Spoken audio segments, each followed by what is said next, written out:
What's up? What's up? What's up? Welcome back to the live. Today is Teaching Tuesday. Today is Teaching Tuesday. So today I got crazy fucking download for you guys. Okay, this shit is about to hit way different. Like, y'all, I never had a download like this. Like, I never had a download like this. So essentially, those gave me a download from the Quanta. And we are going to talk about it as it pertains to our manifestations, but it's going to be a little bit sciencey. Okay. So hang tight with me. Okay. Because this is going to get deep, friends. This is going to get deep. Okay. So, the double slit experiment, which essentially is like there were two cold cuts like put into like,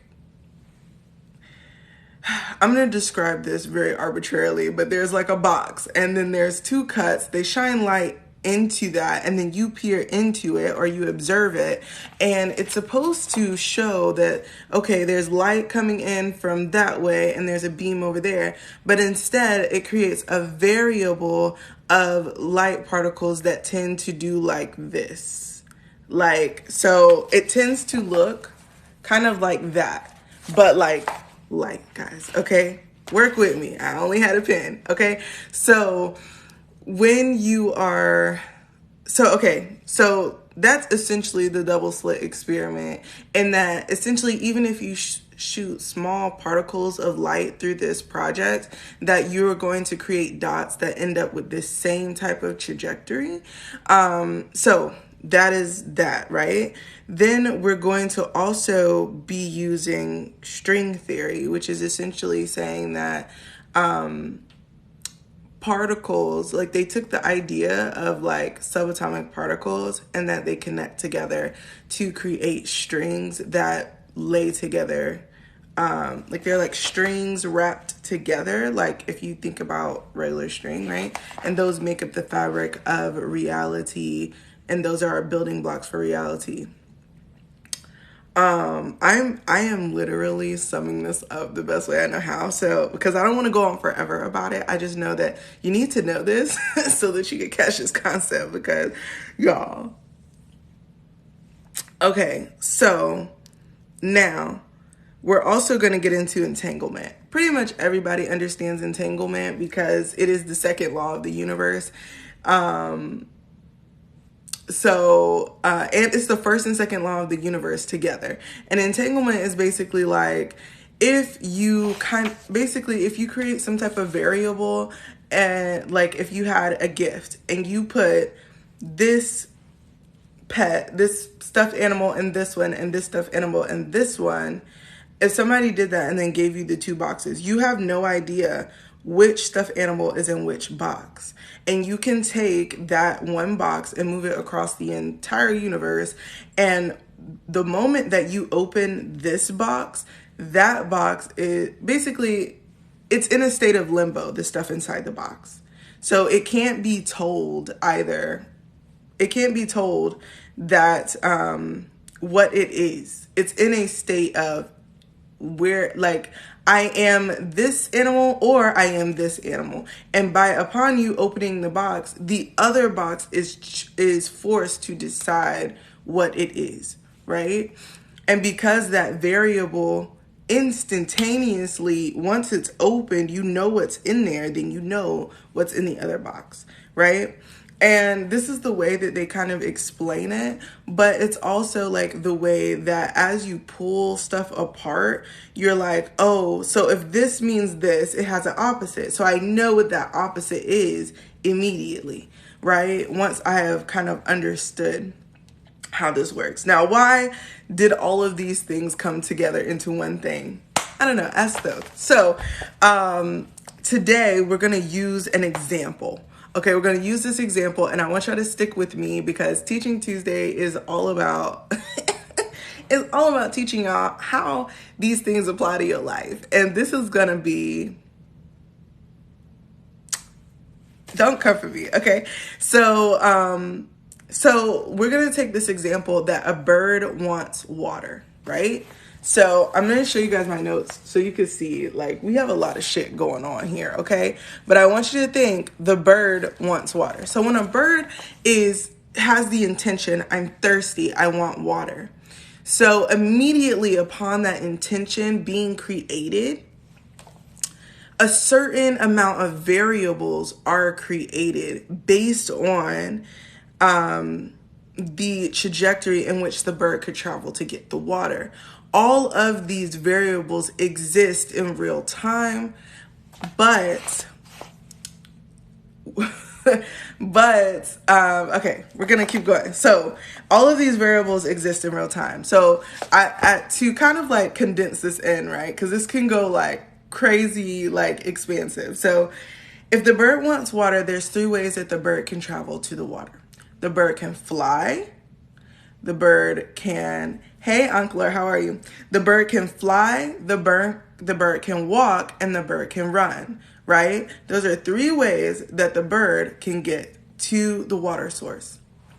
Now, these 3 ways that the bird can get to the water source are also based in 3 realities that can be created at any given time based on any given intention, right? And that's going to be a positive pathway, a neutral pathway, and a negative pathway to said destination, okay? So the first pathway that I described is going to be your positive pathway. Flying, okay? Birds are meant to fly, okay? If y'all didn't know, I'm just saying. Birds are meant to fly. So that's going to be the best trajectory for the bird. So that then splits into those 3 variables that we talked about. So first, the bird will fly. The bird flies fast at a fast speed, and then it has a longer time to drink before a predator comes to prey on that bird, right? The bird peeps game and dips out, right? Okay, 2 in the variable of flying. So the bird, right? I don't know. Like, I feel like I'm showing y'all words, but I don't know if it's in reverse, right? So the bird here goes medium speed. If the bird goes medium speed, then that means it'll have a medium time or a regular time to drink water before the predator comes, right? So then the last one is the bird takes a peaceful flight to the water destination. As soon as this bird starts to drink this water, it realizes that it's being preyed upon, right? So it has to dip out early. It did not get to drink as much water as the first bird, okay? So then let's take a walking into the count. If the bird walked there, this is the slowest route, and this is going to be the negative route, right? So the bird will get there even slower. This is the slowest possible way. So it's going to be slow. The bird is going to have to rest. And because the bird rests, it is eaten, right? The prey has watched the bird the entire time. It's more a likely a chance the bird will get eaten because it walked, right? Then we have, so that one would probably be like the neutral pathway. And then we have 2, the bird slowly gets there, has a short time to drink, and then because it is tired, it doesn't have the energy to react, and then is eaten. Is this the metaphor for 3 paths of enlightenment?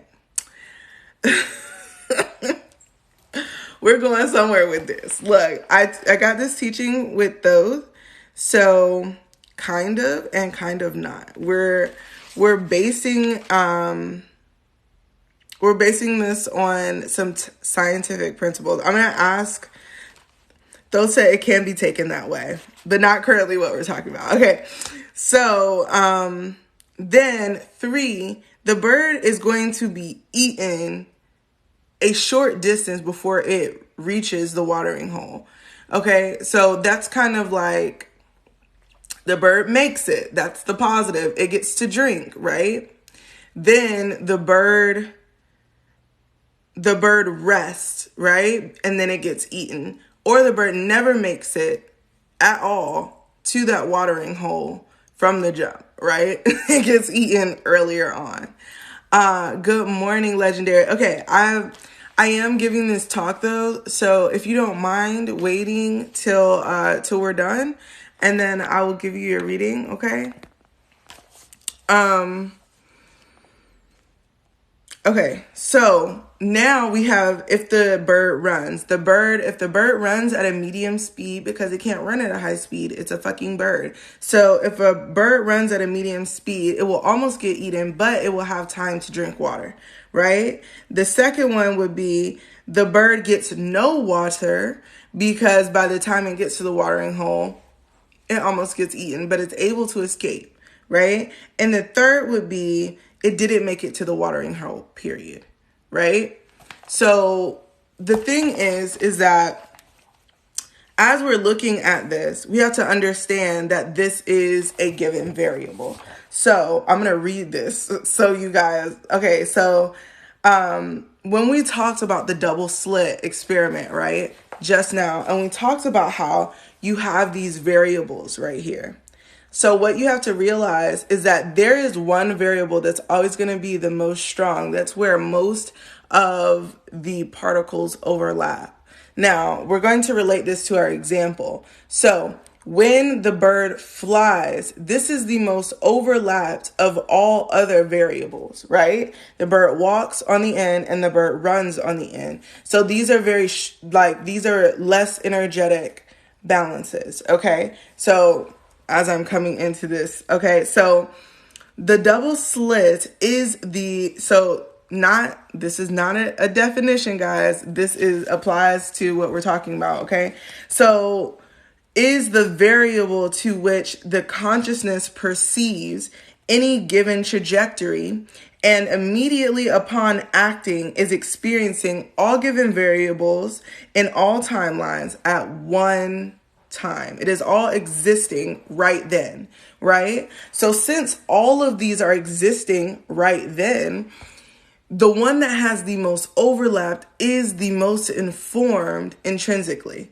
Does that make sense? So if I am the bird, the first bird, and I'm flying, I am the most calm. And because I am the most calm, I have the most awareness to tap into my instinct and to feel when I'm at the watering hole, when the energy shifts and I appear to be being watched or preyed upon, right? So regardless, in that example of flying, I never get eaten because I have all of the awareness of these other birds that did not make it on the ends. Does that make sense? And the trauma of the ones that did make it. I have that innately through the entanglement of those particles of that trajectory of that timeline.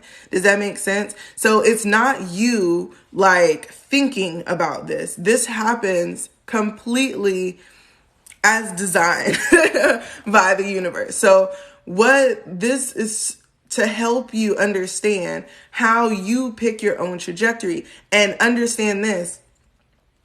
The emotions that you apply to any given situation will then put you in the trajectory, okay? Will put you in the trajectory of a given experience within these experiences, right? Knowledge of the ancestors per se. Yeah. I downloaded this from the Quanta, y'all. So it's like, okay, so I do Akashic Records stuff, but the back end of the Akashic Records is the Quanta. And I downloaded this from the Quanta. And usually humans can't go to the Quanta, just to give you guys like Quantas are usually only operated by the Oversoul. So this is like, okay. Okay. So then, so now that we understand this, right? I want you to then pull forth this understanding within you. Because we're using this combined knowledge, we are also coming into information to process our most favorable outcome. So as we're processing this most favorable outcome, all of the versions of us in any given timeline is entangled. Therefore, as one is experiencing any moment in time, we are also receiving that information instantaneously.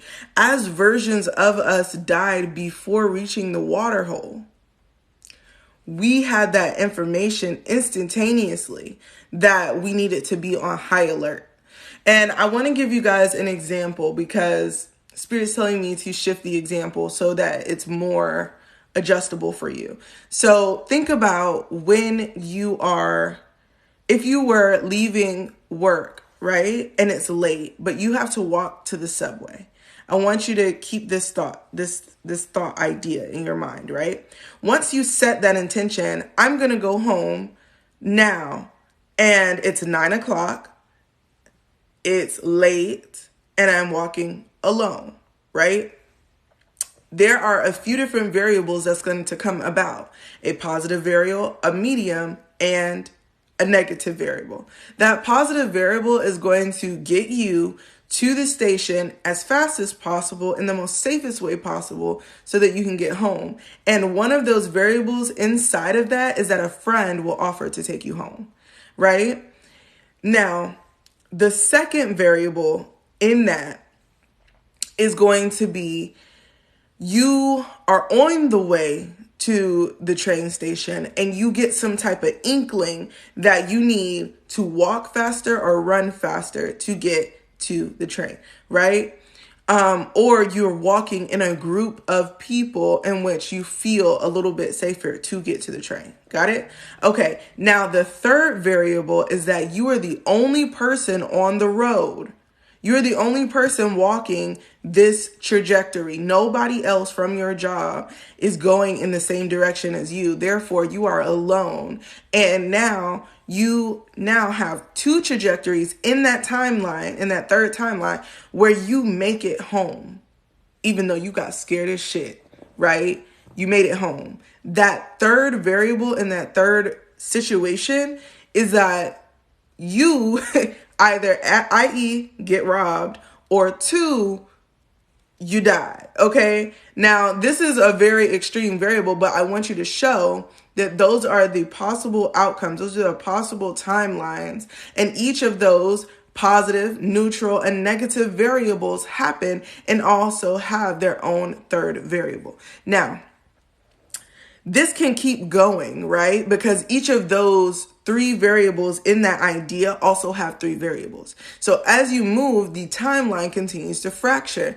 Now, how do we navigate that fracturing? Ankh Lord says, thank you for your work, Ashe. And then it is like using the best possible outcome for the prime timeline from alternate timelines. Yes, kind of. So while your other selves are experiencing a negative timeline instantaneously because you are entangled with them. And then because the information, okay. So I want you to think about it in this way. You are a light being, and when you set an intention, that light gets projected out into the physical world, right? So that creates a bunch of different variables, i.e., like this, right? And so it makes it like the slit experiment. So then when you look at it and you say, okay, so these are the variables that can happen. They're all happening at the exact same time. Therefore, as it happens, as these things happen, you get more intuitional hits, and you being the person that is in the trajectory of the main timeline or the timeline that is going to have the highest outcome, which is why we're always trying to navigate ourselves into our highest timeline, because things work out for the person that is in the highest timeline trajectory. Does that make sense?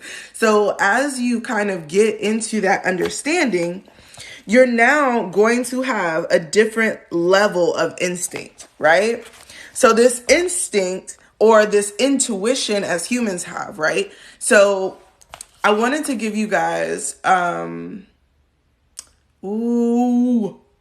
So, have y'all ever, because Spirit's like throwing it on me now. It's like showing me some examples. Okay. Cause I just had a situation happen to me, And it was wild because I completely avoided it off of intuitive like hits that I got that were like, move, don't do this, don't talk to this person, move over here, right? So back in November, right, I met these people. I was really grateful to meet them because they were like more like-minded people, right?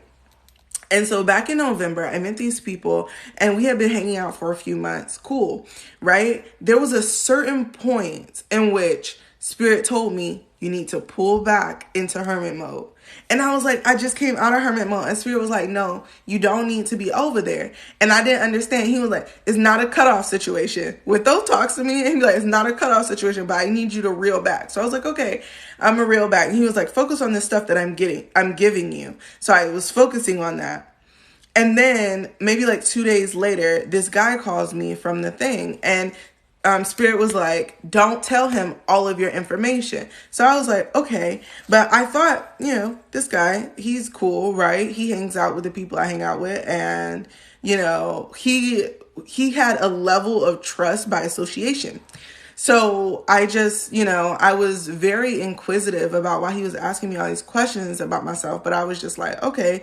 And then conversation was over, right? Moving on. So now, then there was this situation where Spirit was like, I need you to call this person. And I was like, I need to call them. And he was like, yeah. And she kept inviting me to classes that they have. And I had just finished teaching a class at this place. So I was like, okay, cool. This seems cool. And then Spirit was like, no, you're not going. And I was like, okay. And I was like, well, maybe I could go on the meditation on Wednesday. They were like, no, you're not going. You're not going to shit. You're staying home. So I was like, okay, that's weird. So I ended up just staying home. I was like, I'm not going to make myself go, whatever, right? Then the following week, I call her just on like some one-off shit because Spirit's like, call such and such. Make sure you get in contact with her before Saturday, this past Saturday. Make sure you get in contact with her before Saturday. So I call her on Saturday morning. She's like, yo, I've been trying to reach you all week. Old dude has been doing some really shady shit. And I was like, oh shit. And I realized like all throughout this time, I've been avoiding this situation. And I had downloads about it, but I didn't have the applied situation.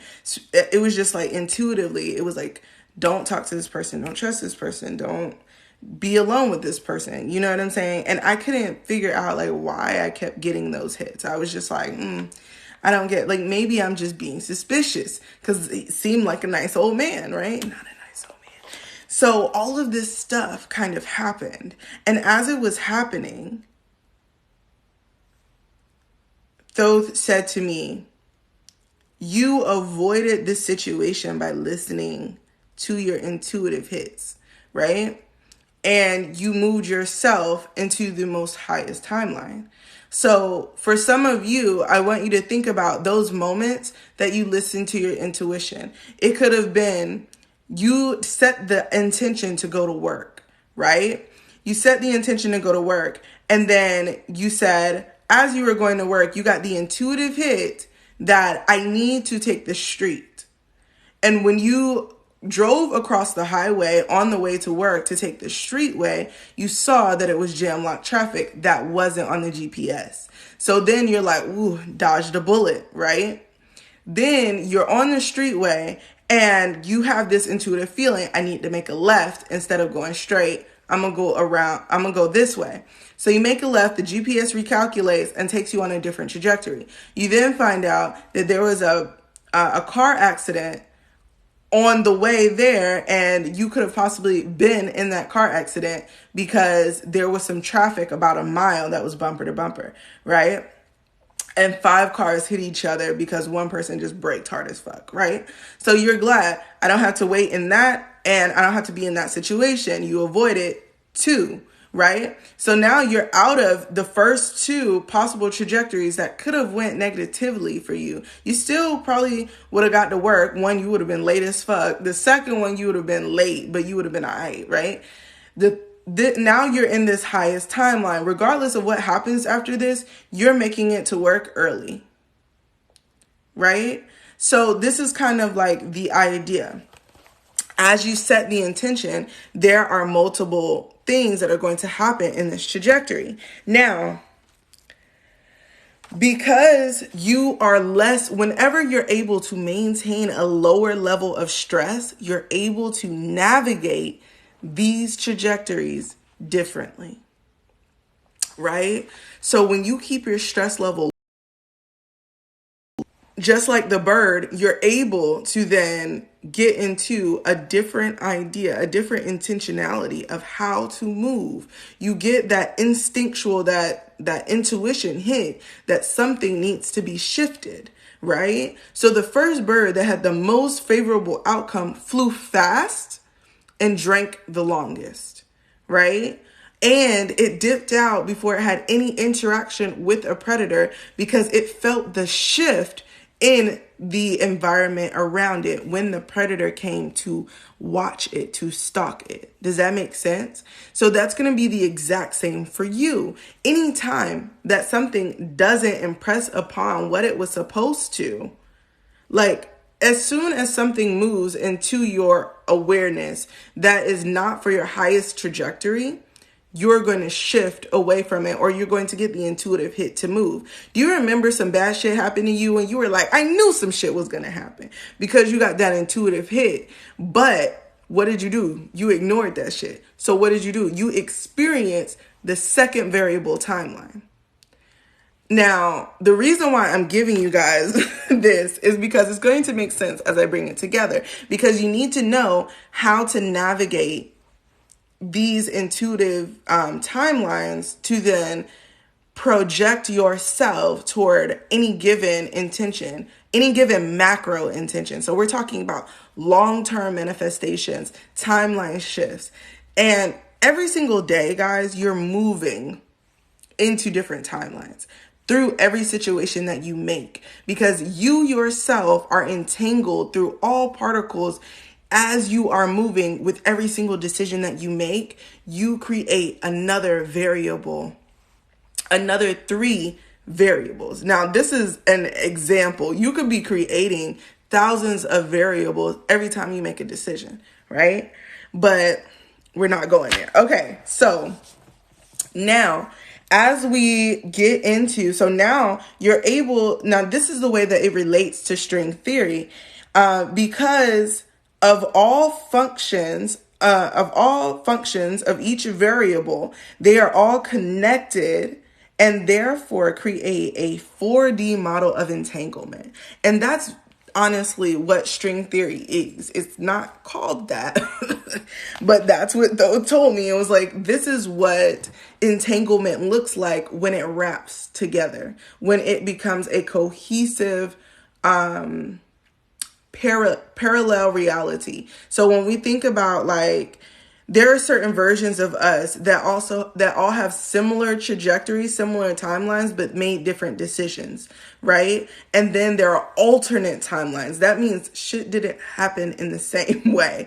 That's like when people try to shift in a particular idea of what they want their reality to be, and then they get there, and then it's like my oldest daughter is now my youngest child, and my youngest child, my son, is now my oldest child, or they don't remember us doing certain events together, right? That is because you shifted out of the entire string in which your reality existed into another version of yourself that made a trajectory split earlier on. So say, for example, in this example, say that you decided to run, right? If you wanted to get to your highest timeline and you are now here in this timeline, this is the furthest away from the highest timeline. You would have to go through all these timelines, or these 3 ideas of the entanglement in which exists in a reality to get here to your highest timeline. Does that make sense? And so you will have to go through so many shifts, but every time that you hop a timeline, it's going to suck like shit, because you know what I mean? Like, you're going to go through some type of shift. And when you get there, it's going to be like a slap in the face, bitch. It's going to be like, whoa, how did I get here? Everything is different, right? Now, some people do this slowly through time, okay? And other people use the quantum jump method and just end up over there, right? But what you have to understand is that each person is able to do so, okay? So now, so now that this model of entanglement, which creates bands of strings in the quanta made from entangled particles. So when you think about string theory, it's like a bunch of little tiny strings wrapped up together and twisted into a circle. That is what the string theory is kind of like pictured like, and there's a bunch of them everywhere around that make up the fabric of reality. Spirit is saying within the quantum realm of this given reality, the 3D, 4D reality, they also exist. They exist completely through all realities, right? So these particles make up the understanding in which all space and time are intermingled with these bands. Okay, hold on, guys. I need to put my phone in the charger so it does not die. I don't know why this always happens. Like, my battery, I feel like, drains faster the more energetic I am. Okay.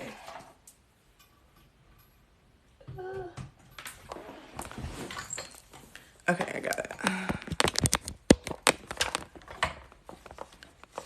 Thank you, Goddess. Y'all, the other day I was recording. Uncle is like, yes, Ashe. That makes 1,000%. Okay, I'm glad y'all following me. Okay, so now these particles make. Okay, so we read that. Okay, so now we're saying these bands themselves function through light entanglement. These entanglements open the door for multiple timelines to exist, now in all existence. Moreover, as you perceive this in your 3D understanding, you see it as variation, i.e., human consciousness is involved in all of the entanglement in the equation as soon as the intention is set. So as soon as you create that intention, all variables are now created, right? All of these variables are now created. And the intention, in any way that you apply it, in any way that your intention is implied, you become entangled with a variable amount of outcomes. Okay. So I want you to think about how many decisions you make every day. Just, you wake up in the morning. What's the first thing you do? Do you lay back down or do you get up and go to the bathroom, right? When you get to the bathroom, do you pee first or do you brush your teeth first? All right. After you brush your teeth, do you shower? If you don't shower, then do you immediately go put on your clothes? What do you do after that? Do you go to the gym? Or do you have to hurry off to work? Like, every single decision that you make, you're creating quantum entanglement as you move throughout it. Most people's first intention is whatever they have to do first thing in the morning. So for me, my first intention every single morning is get ready for my life or get ready for work, right? So when I wake up, I'm like, I need to go through my morning routine so that I can get ready to start working, right? So when I wake up in the morning, I'm like, first, I need to set my mind right. So I'm going to, i.e., either talk to myself kindly, or I'm going to pull up some type of meditation music or some type of affirmations to listen to get my mind right? Especially if I wake up groggy and in a bad mood. Then I'm going to go to the bathroom. Y'all, I can't hold pee for shit, okay? And then I'm going to brush my teeth. I'm going to put my makeup on. And then I'm going to come and sit down for meditation. That is literally the trajectory of my day. Through every single decision that I made, I moved myself immediately as I woke up into my highest vibrational form for the day. Right? If I had chosen to wake up and then go back to sleep, I'm now shifting down from my highest timeline. Does that make sense? So everything is shift. You're shifting every time you make a decision. You're also creating more and more variables, right? So when I first got out of the bed, I had a 3 variable. And then as I made another decision and I was like, I'm going to do this, it was like 3 more variables. And then I was like, I'm going to do this, and then 3 more variables. Does that make sense? And you're doing that all day. The point is that there is a certain trajectory in the middle of decisions that you make all day that create the goal energy for you to be in at the end of the day. And you can make a multiple of decisions to get to that point by the end of the day. Your highest timeline is going to create so many variables in order for that to work, right? Now, hold on, blah, blah, blah, blah, blah. Okay. So now when you apply consciousness to this model, you understand we did that. And then it's like, why? Because your intentions are co-mingling with people at the same wavelength. So based on any given intention, all variables are possible when it appears to be by chance. So when it appears to be by chance, guys, when you have any given variable that comes into your life and it appears to be by chance, this is your intention co-mingling with another person's intention. So y'all know when y'all be like, I want to call in love, honey. Bring in my highest timeline version of me, right? When you say that, you're co-mingling with that person's intention of finding their highest timeline version of them, right? And so because you're co-mingling with that first, you're going to have to learn how to make decisions based on that highest timeline version of you. Especially if you're not already operating in it, right? And at the same time, that person that you are currently commingling with is doing the same. What makes it whether you find this person quickly or not is based on their decision making.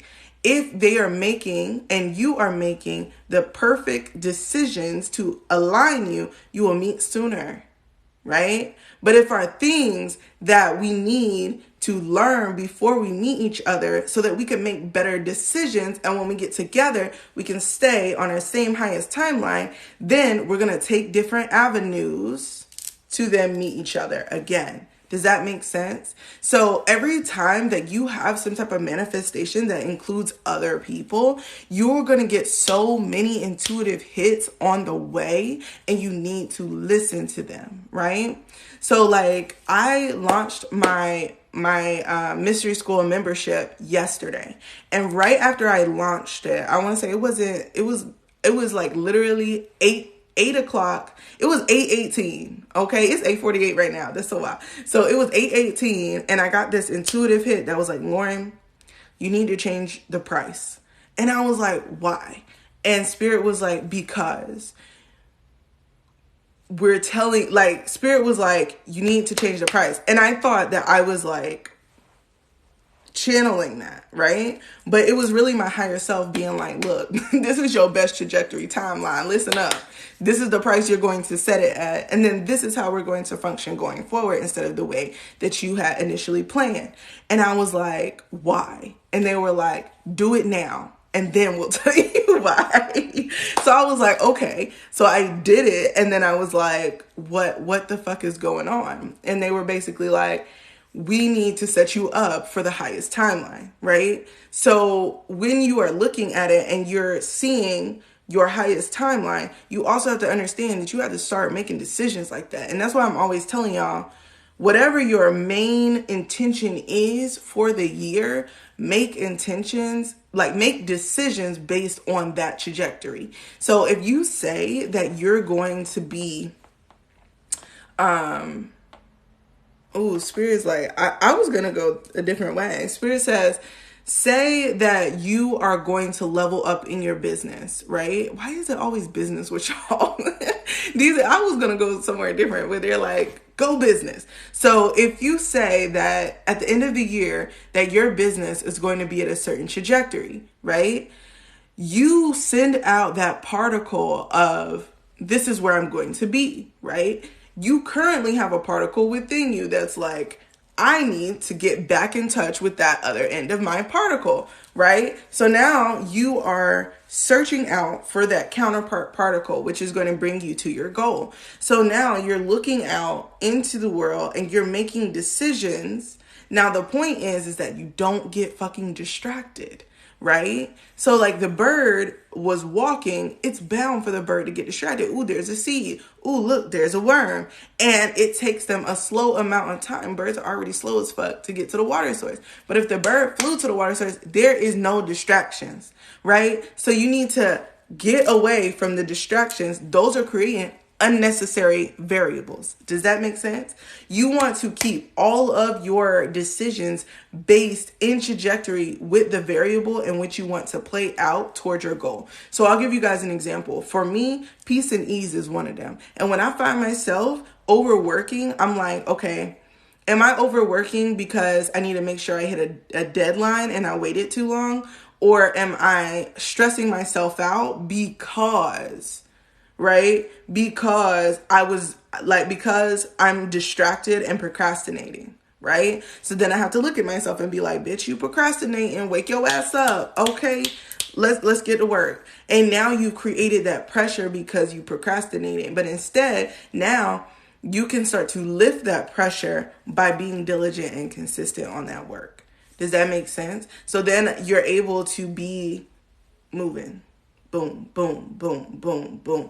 And it's just consistency. But that consistency is a decision.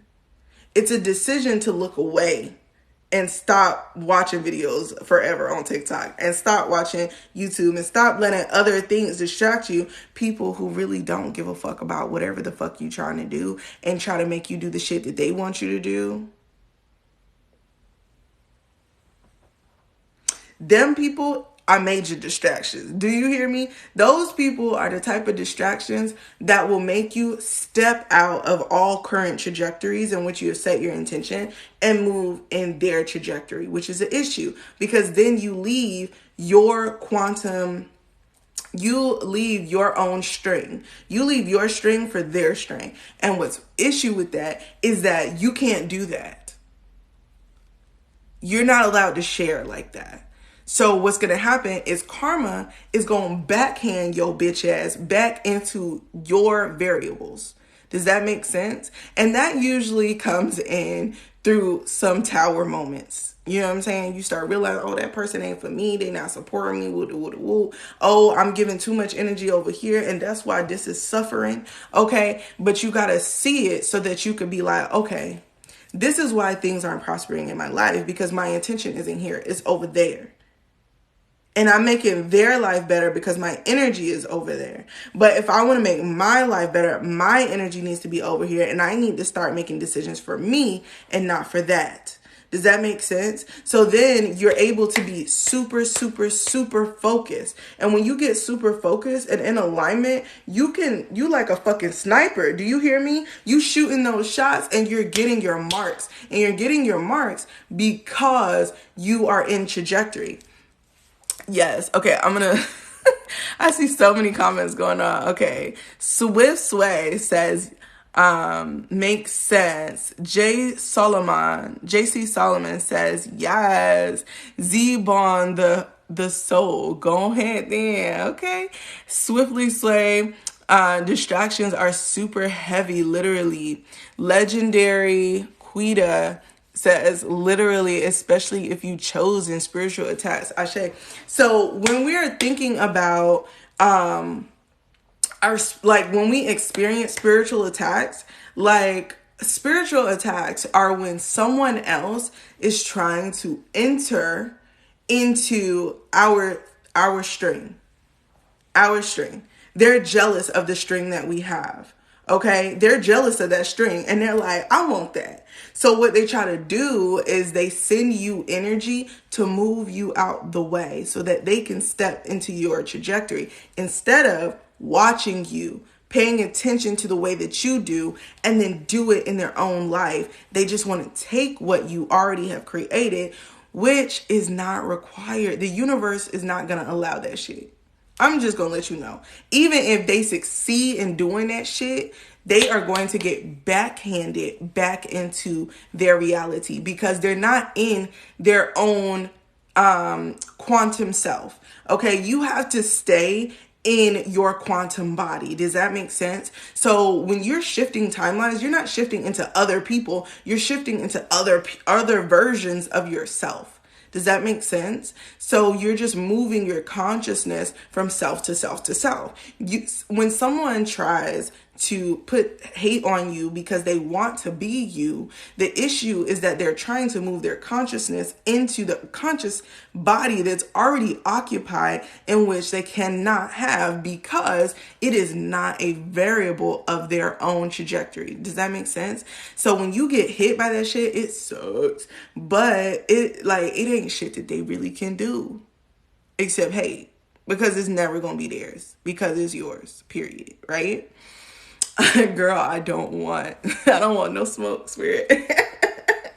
But Spirit is get that understanding, you know what I'm saying? Because I think sometimes we let ourselves get into this place where we start to fear people who put that energy on us. And we have to understand that regardless of what they do, the universe is going to take care of that shit.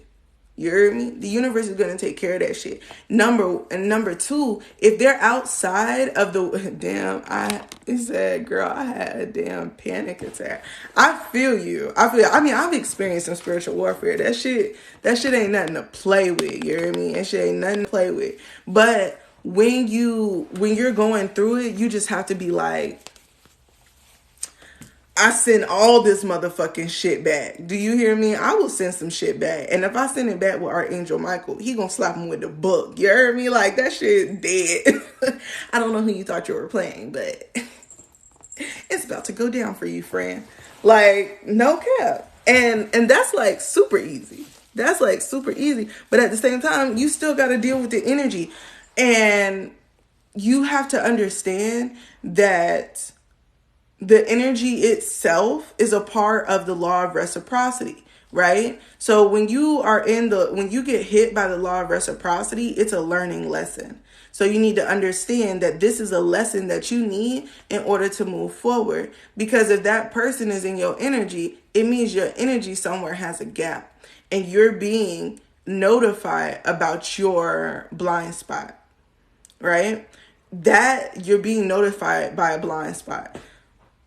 By moving in this blind spot, you're then able to cover it, right? So I want to get back on point. They're like, get back on point. So as you guys are trying to make your intentions this year and like go forward, I want you to really, really pay attention to the decisions that you make throughout the day. What is it that you put aside for your goals? So I'll give you guys an example. Like, I am a very family-centered person, but I also want my business to be successful. And one of my biggest goals has been in my journey as far as my business in general, not even just like a year ago, is just never to ignore my family for my business goals, okay? And that is like one of the biggest things, is that I make sure that I am clearly spreading my time. And I'm doing it where I'm not burning out and I'm also taking care of myself. And it's pretty hard, right? But what you have to understand is that every time that you make a decision, you have to make it carefully so that you are moving in the right trajectory, right? The lesson was stop letting people... So Legendary Quitta says, the lesson was to stop letting people so freely in my pure energy because of what they present. Stronger boundaries. Hell yeah. Hell yeah. You know, boundaries is where it go. And something also to say is that if your boundaries, when you are making stronger boundaries, you're also able to focus your intention in a stronger way. I don't know if y'all have grandmas like this or maybe some aunties like this. It's usually one person in every family who like this. If you don't call before you come, she not gonna let you in the house. Or they not gonna let you in the house. Even if they home, they gonna tell you they not home and they busy. Why? Because you didn't call ahead of time. You don't respect their time, their space, or their boundaries. Just popping up on people. And that boundary is so strong that it's like, I have to mentally prepare myself to deal with anybody. So the fact that you thought you was about to come over here and pop up on me, you got another thing coming, boo. Right? You better turn your ass around and mosey on out of here. You can call me next time though. Right? And in that moment, you might be thinking, damn, she tripping. But no. Really not tripping. Really, I have strong boundaries and I value my personal time, my personal space. And if you embedding yourself on my personal time without asking my permission, then you gotta go. I don't care if you're family or not, right? Everybody has somebody that is in their family that's like that, right? And I'm low-key one of those people. Like, there's only one person in my life that could legitimately, like, pop up on me, and I'm not angry that they did it. Like, just one. You know what I'm saying? So when we're talking about that, is that once you set those boundaries, you're going to be able to harness your energy different, right? Because if your energy is going all out here, then it's not focused and you're not making decisions based on your goals, right? It's out here. It's going every fucking where. Dealing with him, dealing with her, dealing with auntie, dealing with uncle, dealing with daddy, dealing with mama, dealing with my family, dealing with my sisters and my brothers and my cousins and blah, blah, blah, blah, right? But then there's a moment where you're like, nah, I need to focus all of my energy so I can get where I need to go. And I've realized that the people in my family who've done that have been really successful.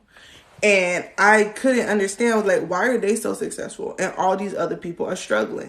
They're struggling because their energy, what the decisions that they're making are not based in alignment with their goals.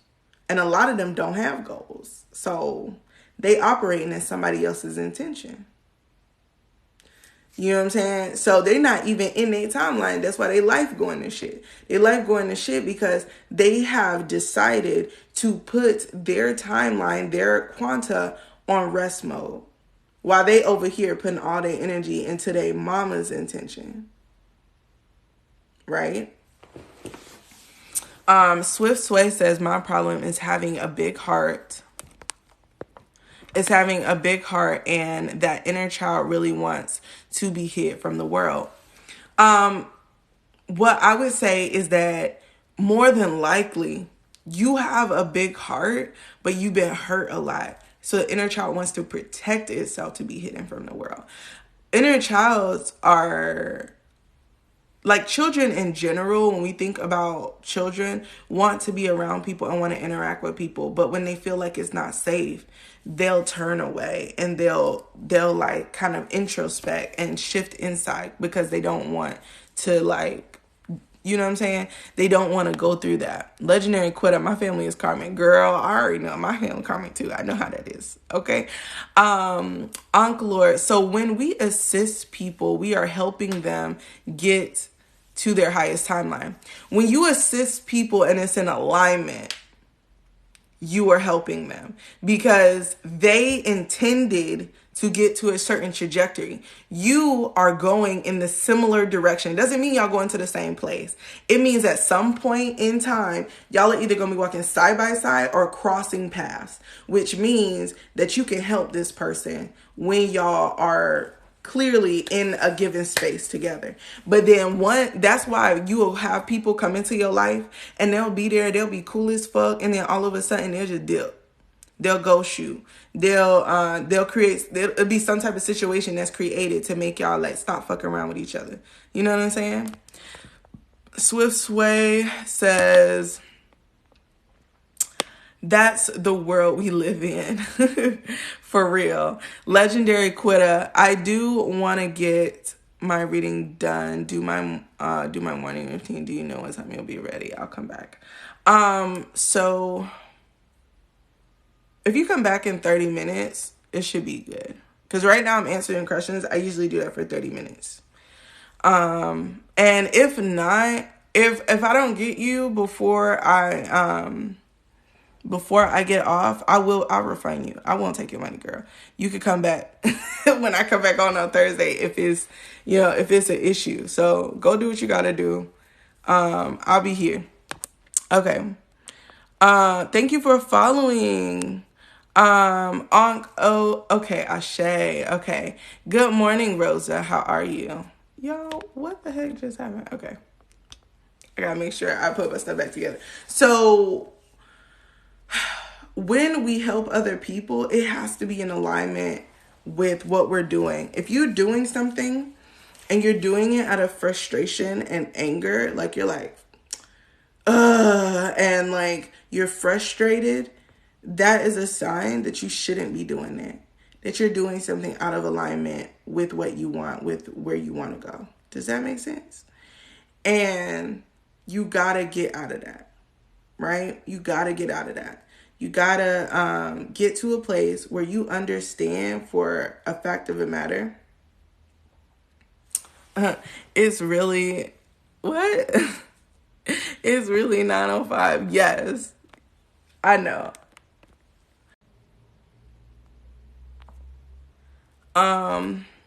If you want to, I could DM, I'm gonna DM you. Let me see. Hold on, y'all. Let me make sure that, okay. I followed you. Just DM me, girl. DM me. I could send you one, if you don't end up coming back. Okay. So yes. Okay. So guys, like when you're really like understanding that as you make these decisions, you are quantumly coming into the entanglement with your intention or not, right? Or not. And you have to understand that if you keep going in a particular trajectory, you're going to create a negative outcome, right? If you're not flowing in alignment, then you are actively creating negative outcomes and negative realities. So like last year I was literally shifting myself, not last year.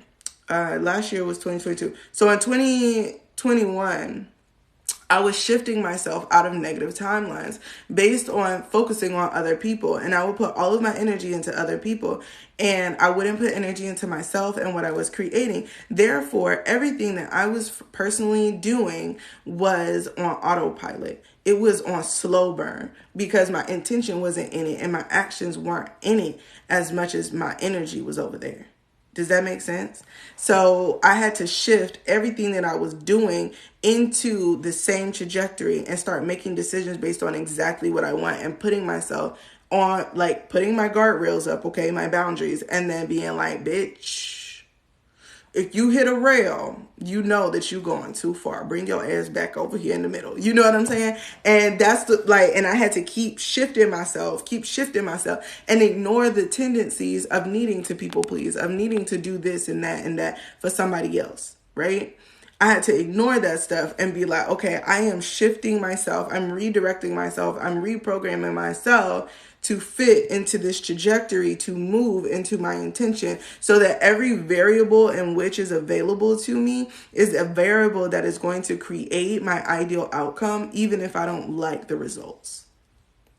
I mean, even if I don't like the pathway, right? So if I say that I'm going to make $3,000 this month, right? That's just like an arbitrary number, right? So if I say, okay, this month I make $3,000, but my goal is to make $10,000 a month, right? So that I can have a stable foundation to jump off of to make a couple $100,000 a month, right? So when I'm looking at how I push up on my goals, for my highest goal, right? Over years, my highest goal is up here. When I'm starting that goal, I have a certain, okay, I think that this is doable, right? And it's just outside of my reach. So even if I don't reach it, I know I could be able to do it next month. And that's going to incrementally grow each month until I hit my main trajectory. I know that I'm going to plateau at that main trajectory for a little bit to understand what do I need to do to shift upward,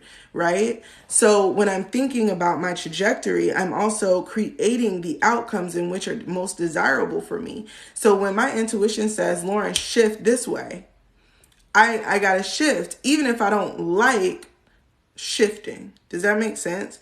Because I understand that whatever this shift is going to take me to my highest timeline, is going to take me into my highest trajectory, even if in the right now, I don't like it.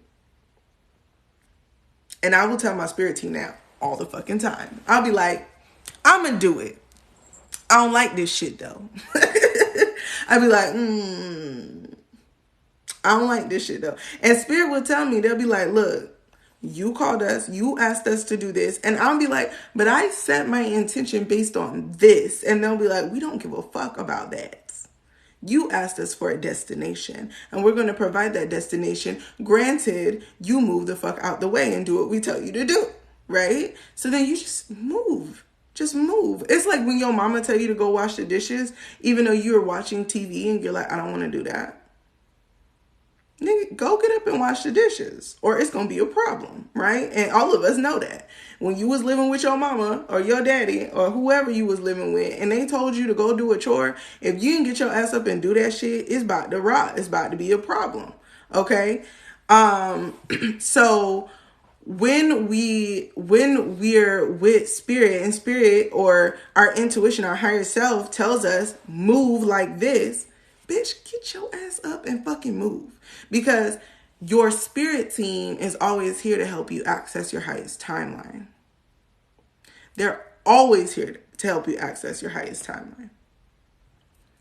But we ourselves, with the way that we move, our intention, and the way that we make our decisions based on that intention or not, create other outcomes and create other destinations. And it requires spirit to rework that. They have to rework the way that you're moving to get you to hit the milestones of the ideal goal in order for you to hit, right? So what you have to realize is maybe your highest timeline is like this, right? But typically what people do is this, right? You hop around until you get a feel for all the timelines. And then there's a particular timeline. Eventually, when you get about 25% away from the goal, you smack into alignment with that and you start to ride that wave, right? You start to ride that wave of I'm in my highest timeline and trajectory. And no, bitch, I'm not leaving this shit for nobody. Do you hear me? Thank you for the roses, limited edition. And it's wild because like you're moving like this at first because you don't know what's gonna shake.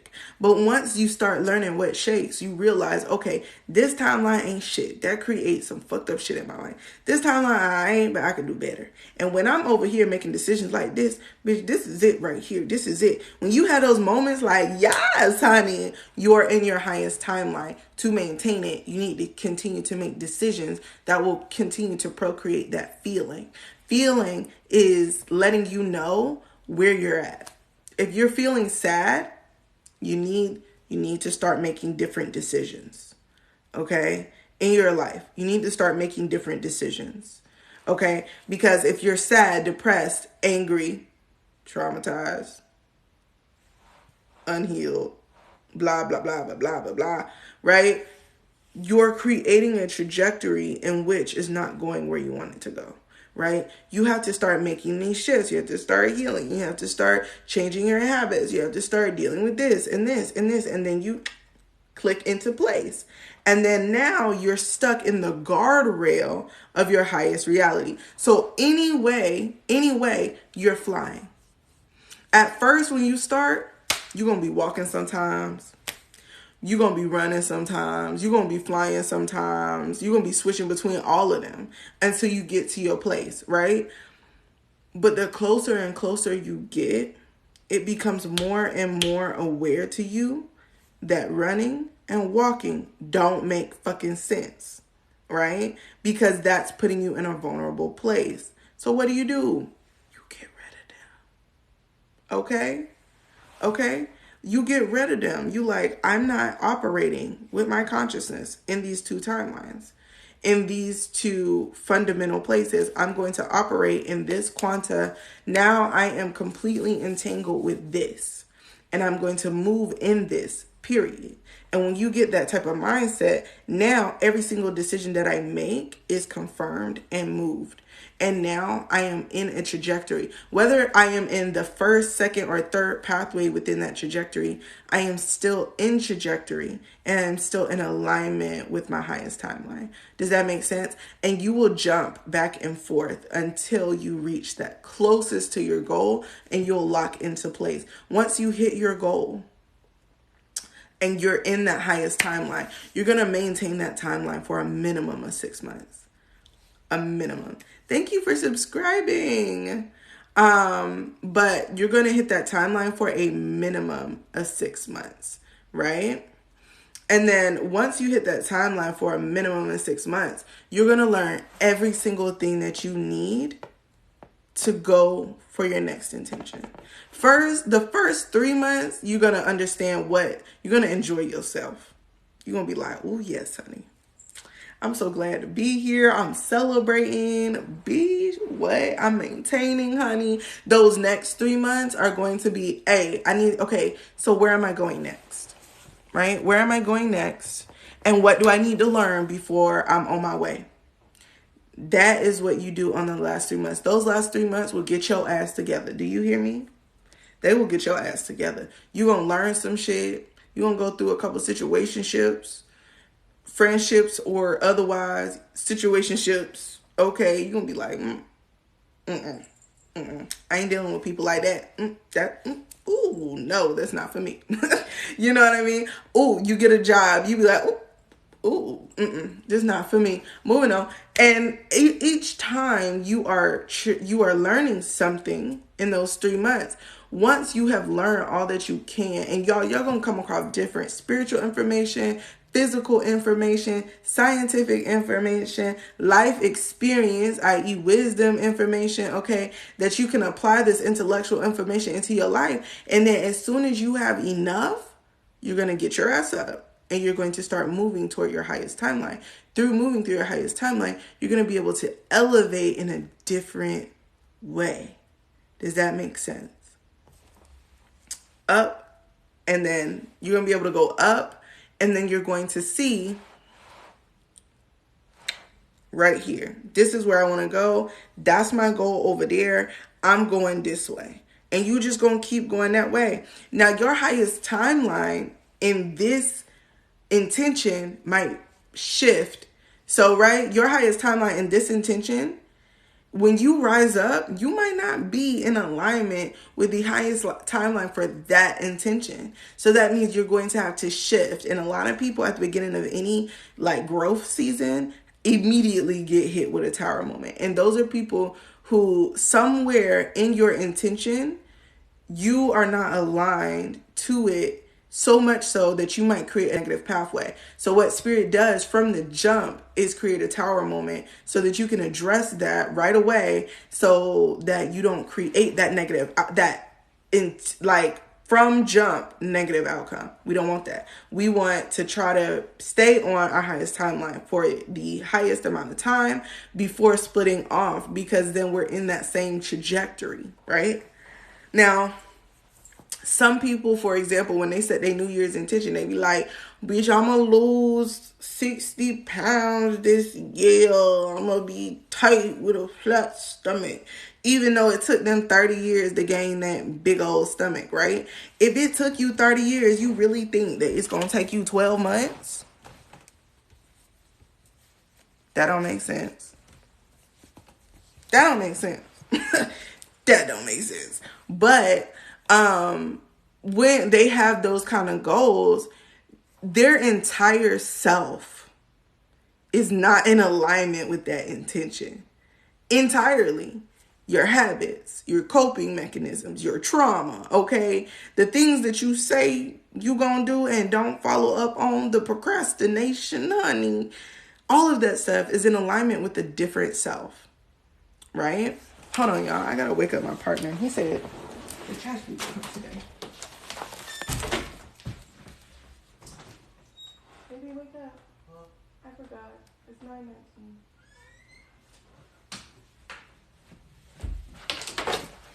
Okay, y'all. So, like, as y'all come into like this new awareness, I want y'all to look at your day today, right? So y'all chose to come here and get this information, right? But as y'all move forward today, I want y'all to understand that your intention makes the cake. So if you are, starting your day off at a high vibration, right? And then as you go throughout your day, you see your vibration dwindle, check your energy. Where and who did I give my energy to that I need to take it back, right? And I used to do this all the time. I used to work at a retirement home, and those old people, they be getting kind of snappy with you, okay? They done lived a long life and they mad that they old. I don't know why. Being old isn't that bad. You know what I mean? But you're reaping the consequence of your life actions on your body when you old. You know what I'm saying? And most people don't understand that, but they don't like the feeling of it either, right? So, like, they just treat everybody else like poop, right? And so when you interact with those people, when I used to interact with them people at work, I'm so glad that you are alive today, honey. And I just move on with my business. I don't give them that whatever they was looking for, because I'm not a part of that, and I'm not going to be a part of that timeline, right? But if something that they do or say is riding with me, and it's now lunchtime and that shit's still riding with me, it's been a few hours, I'm about to check myself. Okay, why do I feel like this? Oh, because such and such said that to me. And low key, it was racist. It was a microaggression. Okay. And what am I going to do about that? Oh, okay. So from this point forward, I'm not serving that person. Somebody else is going to have to serve them. Cool. Okay. And on top of that, I need to sit right here, and I'm going to take a couple deep breaths, and I'm going to remove that energy from my field, period. Right? And this before I did energy work. I would just be like, I see negative energy as like little dark spots, and I would just culminate all the dark spots in me and just like chuck that shit in the trash. Do you hear me? I'd be like, ugh, I don't want it, right? And so every single time that you see your energy is okay, do a check-in. Talk to yourself. And a lot of the times, y'all, it be your inner child that be mad. It be your inner child that be sad. It be your inner child that be reacting. You got to talk to them. And yo, look, come sit in my lap. Let me hold you. Now look, they didn't mean that because you're a bad person. They didn't mean that because they think that you're not worthy or you don't deserve it. They think that about themselves. Yeah. Don't take it personally. It's about them. It's not about you. And from that point, you make yourself feel safe. You make yourself feel seen, right? And a lot of us did not have that growing up, okay? We did not feel seen or heard. So make yourself feel seen or heard. You know what I mean? And allow yourself to come up out of those feelings, those thoughts, those situations. And that's going to allow yourself to make decisions for the rest of the day in the trajectory of with your highest alignment. Okay? So I hope that resonates with you guys. It says, why when some people get old, you're miserable and snappy. My grandma, when she was younger, took care of old people, and she says it's because it's not that they get old and then they're miserable and snappy. It's deep inside. Like when you get old, you don't have the energy to hide yourself no more. Right? Them people always been miserable and always been snappy. It's just times 10 now, right? It's different now. It's on a different level. They don't have the energy to sugarcoat that bitch and dip it in in chocolate and then swirl it in caramel and then dip that thing again. They don't have the energy for that. So they just about to give you what it is. And that, I mean, like my grandma was like that. My grandma was a sweet woman all her young life. Okay. And the older she got, the more just, this was her face. She just had a resting bitch face. I have it too. So I like, like inherited, but it just like, and she would just, and when you talk to her, she would be like she just had a natural scowl. And when she talked, that shit was sharp, honey. It'd be like,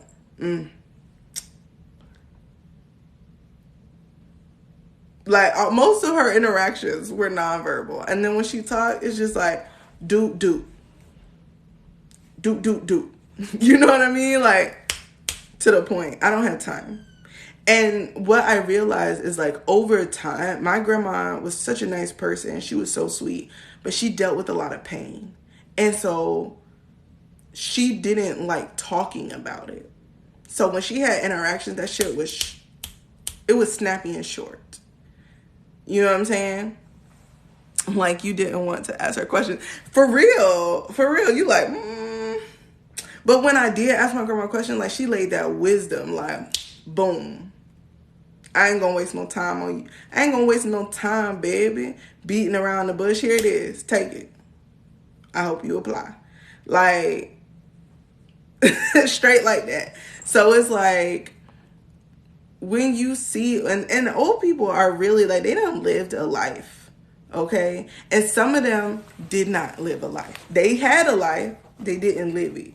And they be mad because they old. And they wish they could change that. And they can't because they old. They ain't got much time left. Enjoy your time while you have it. Stop being cranky about everything, right? But I also would say, like, y'all just have to be patient with old people. They experience pains and aches like young people don't understand. You don't understand shit till your hip start hurting. And your hip ain't out of place. It just ache for no reason.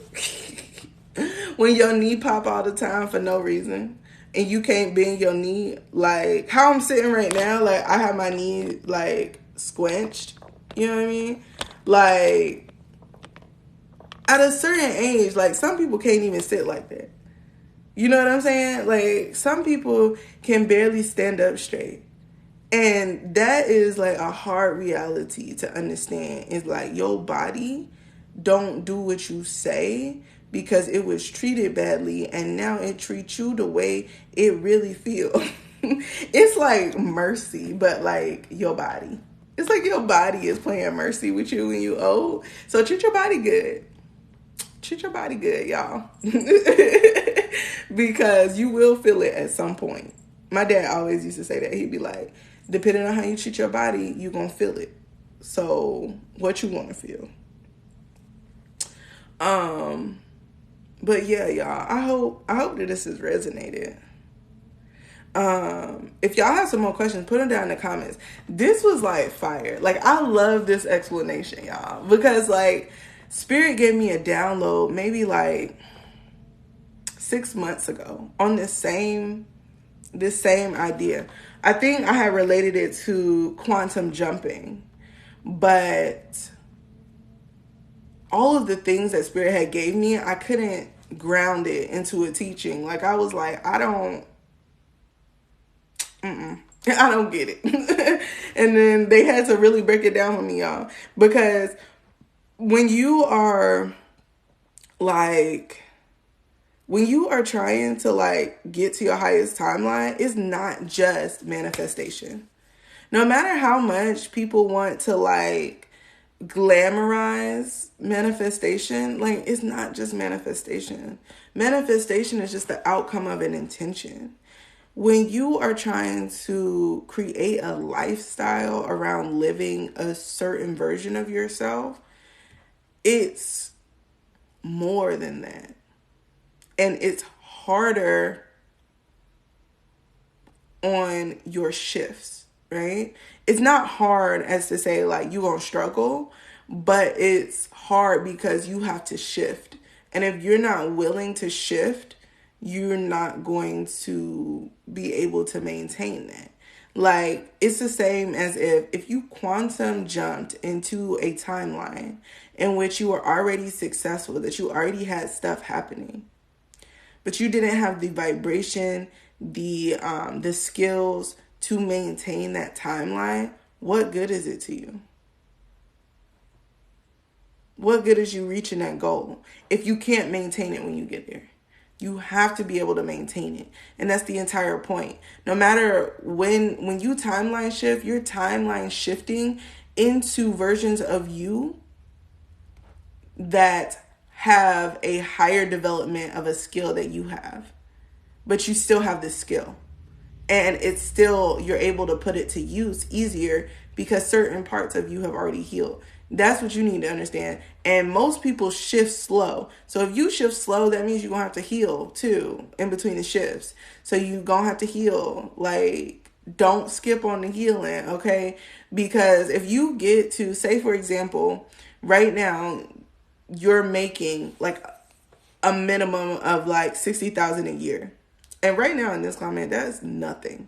Like, like the way that groceries are going up, where I stay. Now, y'all, I stay in the South. Things are cheap as fuck in the South compared to the rest of the United States.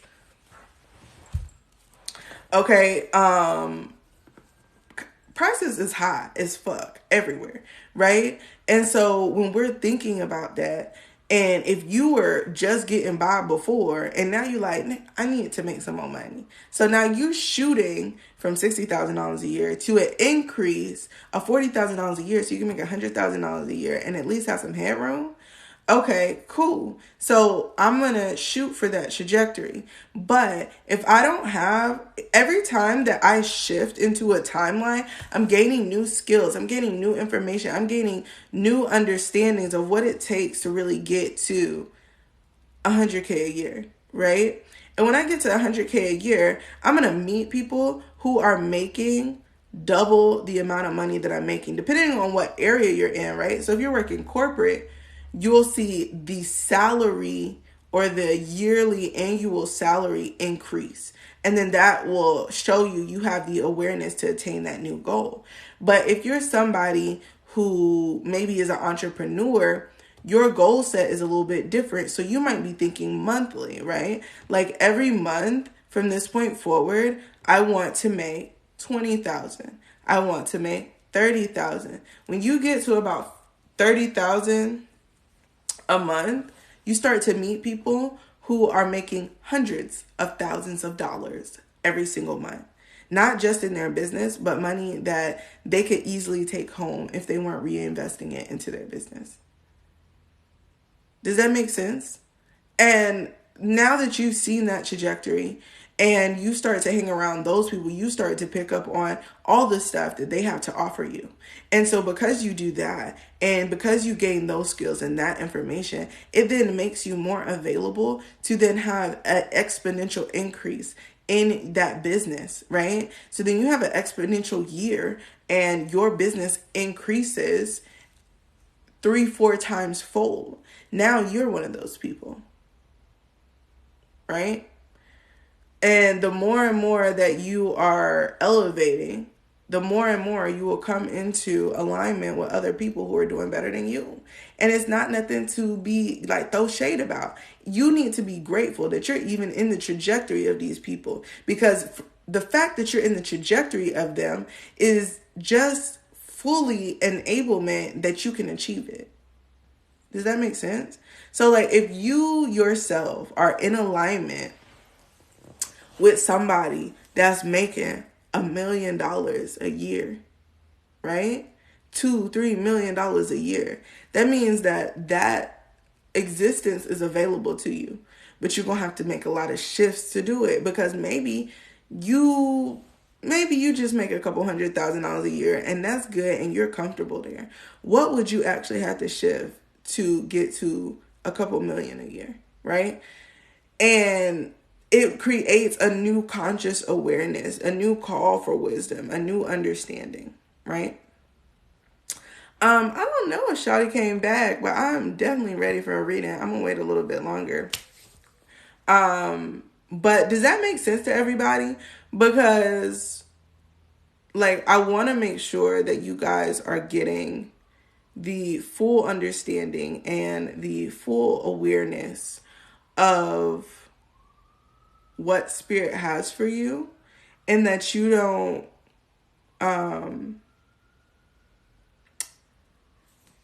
it says literally Swift Sway says literally putting it back into yourself. I'm looking for people that's making more money than me. Okay, yes.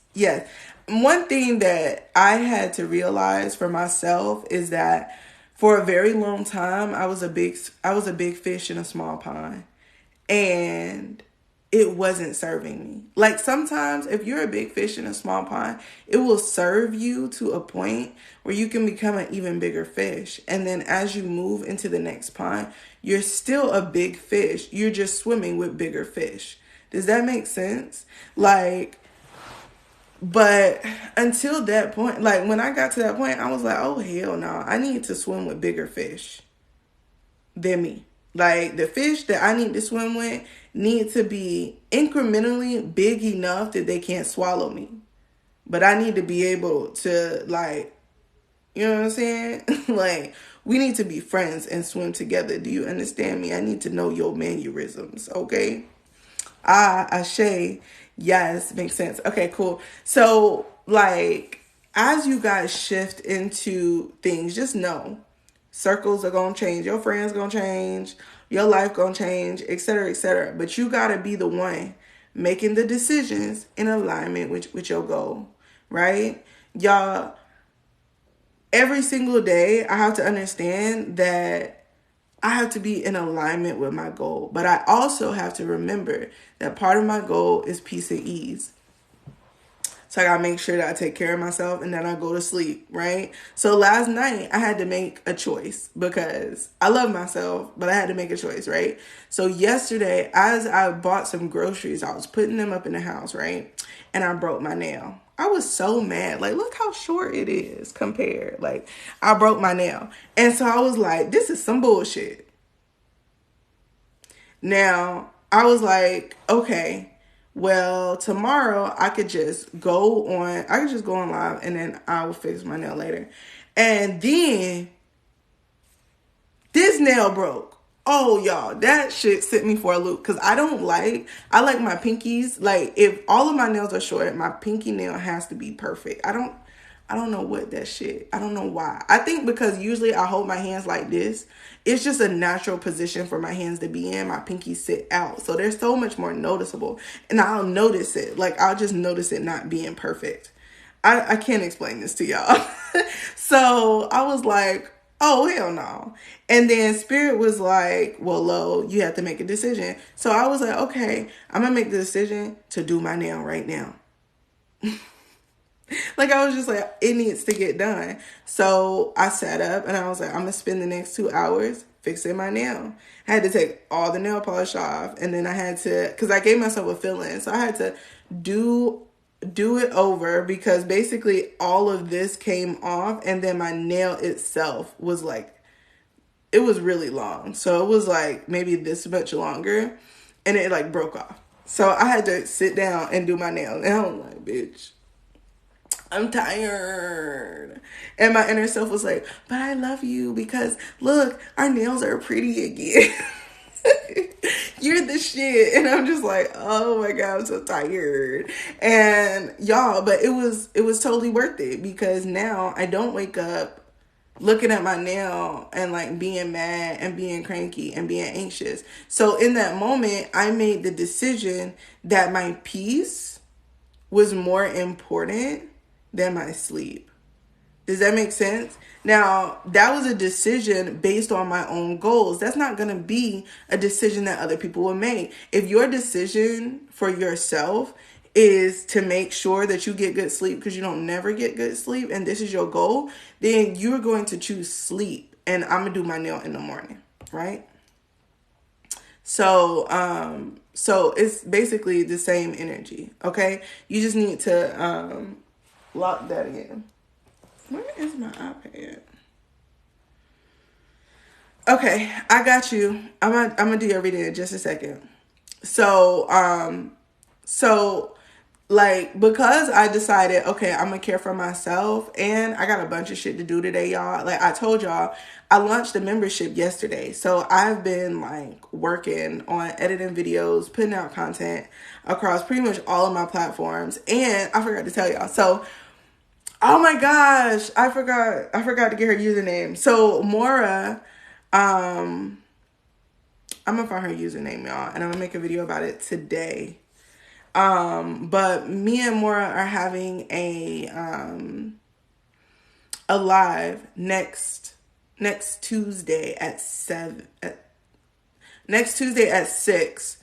p.m. Eastern time. Okay.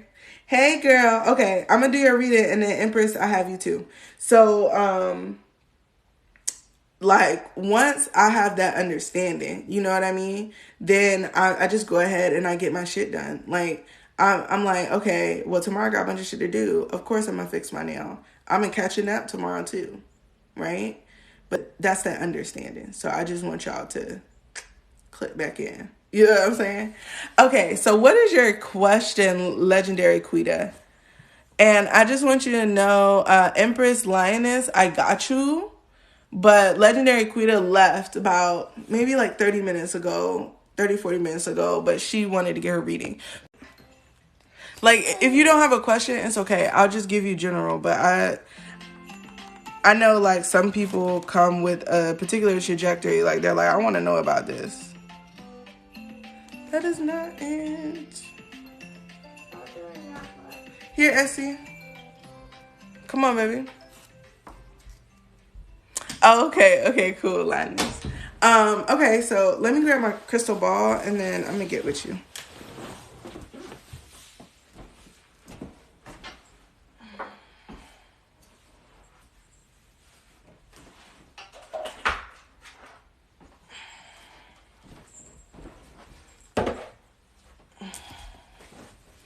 Y'all, I love this chair. I took this chair from my mama house after I moved. Okay, nah, I want to know what spirit wants me to know. Okay, okay, cool, cool.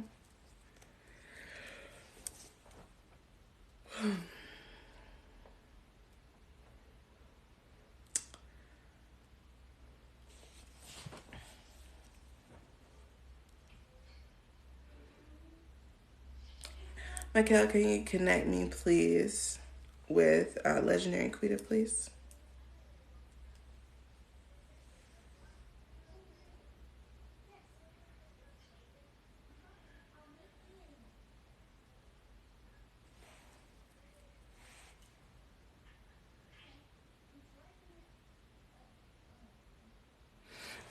Okay, hold on. Hold on. Okay, this is going to be a little bit weird, but the person who stepped forward to give you a message today looks like a child, like a little boy. Like a little boy. But when he first put his hands on my shoulder, it was like the hands of like an old man. Do you have a son? What does it say? Oh, okay. Okay. Do you have a son, Quita? Um,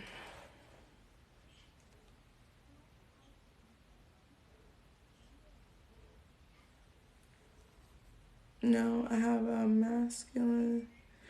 masculine spiritual daughter.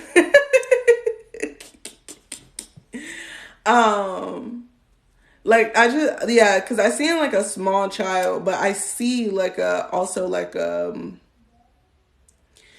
old man. I had her in a past life. I'm not giving birth. Okay, okay, got you, got you, got you, got you. Um,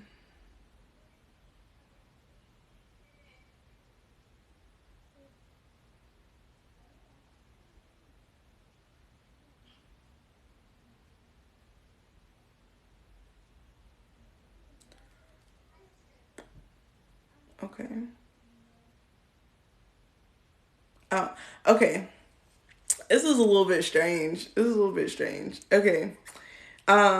Because She's like, okay, so it says, I had her in a past life.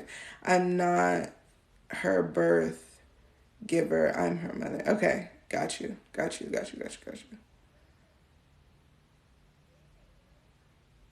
There's like a grandfather that's kind of like watching over you and maybe them. But it's like they have some type of interaction. I'm gonna see what else they wanna see what they wanna come through with.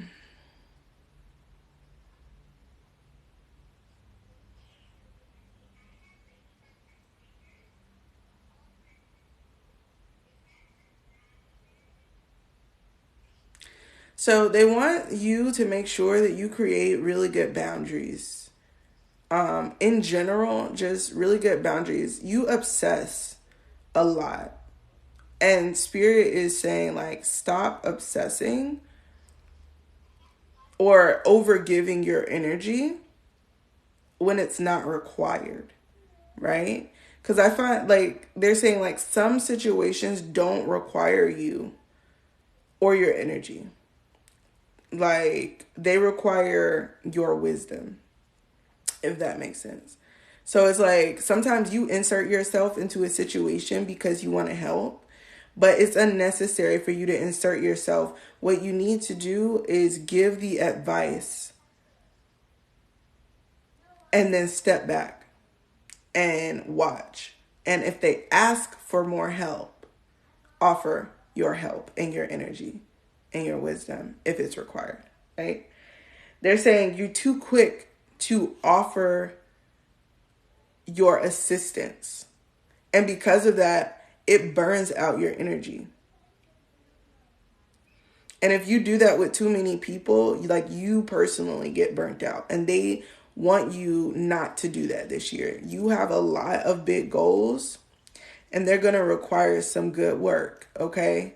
You have a lot of big goals. You need to focus all of your energy on the stuff that matters, that is a priority. Stop giving people and then you need to adjust who gets a priority in your life. Not everybody deserves to be a number one priority. Some people, like realistically, are like a number 3 or 4 priority, and you're that in their life, but for some reason you allow them to be a number 1 in your life.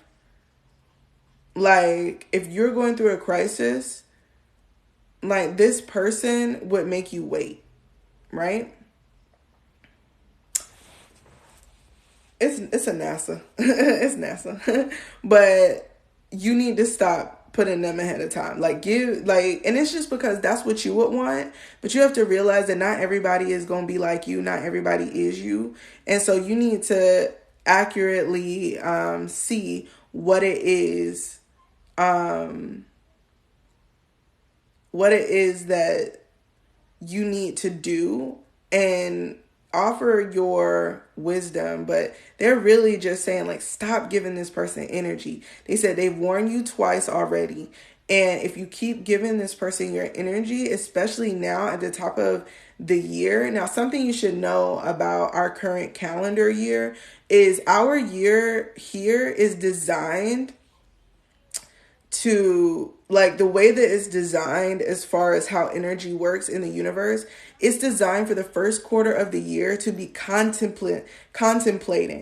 You need to contemplate this first quarter and get your goals together and get your habits. Like, this is an internal shift first. And then in March forward, it's physical action needed, right? So when we're thinking about January being the first of the year, it is the first of the human year, which means we have to shift our minds, our intentions, our goals, right? But the seasonal year starts in spring. That's when you start to do. That's when you come outside and you start to share that gift with everybody around you, right? So Spirit is like, please focus. It says, yes, I'm learning that. It's my daughter. Oh, I'm screaming right now. She's like, please just focus. And she's so like, you got it, but you need to focus. Stop giving this person your energy. because they split your attention into their timeline, and you need all of your energy. They need to get their own energy. Does that make sense? I had to learn I don't have to be close to people to heal them. Yeah. That. Let me see if she got another message for you. Yeah, she said, tell her I'm jumping for joy. Like, I'm so glad that you heard this. Okay.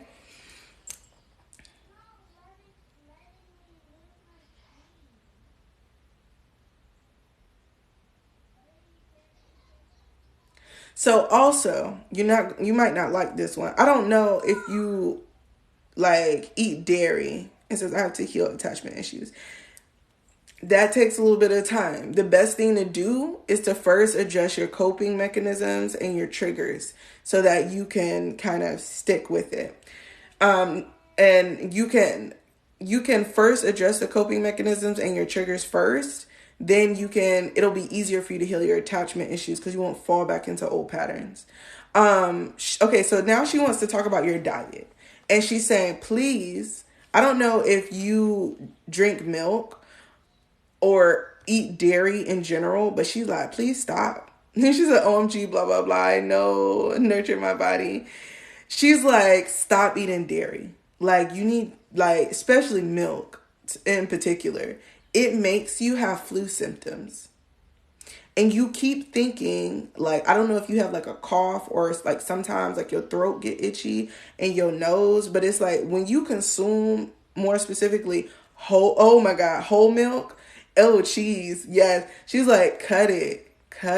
Like, it's making your body, like, she's like, your body's in inflammation because of it. You don't need that. Like, you're lactose intolerant. You're lactose intolerant, but you need to let that go. I drink free milk, dairy-free milk. Okay, cool. So just if you're eating cheese, more than likely, like the other stuff that you eat, it's okay if it has some type of cheese in it, like cream cheese, milk, whole milk. Pretty much anything based in whole milk is what she's saying. Like, get rid of it. She says she will compromise with you and say, like, you can do aged cheeses and aged dairy products, but nothing open, right? I'm not lactose. I'm chosen. None of these blocks happened until I became spiritual. girl. Until I became spiritual, my diet wasn't what it was. Like, I will tell you, like, I used to eat pork. I used to be, like, eating all the cheese. Like, my favorite meal to make myself was a grilled cheese. Literally, that was my chosen meal. Anytime I was hungry, instead of eating chips, I'm about to make me a grilled cheese. Like, I love cheese. And my favorite, cheese toast. Oh my God. Let me tell you something. Can't get cheese toast being non-dairy. Like, that shit. And mac and cheese. Oh my God, yes. It says, I was a blast in the Matrix. Mac and cheese, grilled cheese. I know, right? But I know, oh my God. But she's saying you gotta cut it. You've been trying to awaken something, like an ability, or you've been trying to maybe make your ability stronger. She says that goal, in order for you to achieve it, you're gonna have to cut out dairy.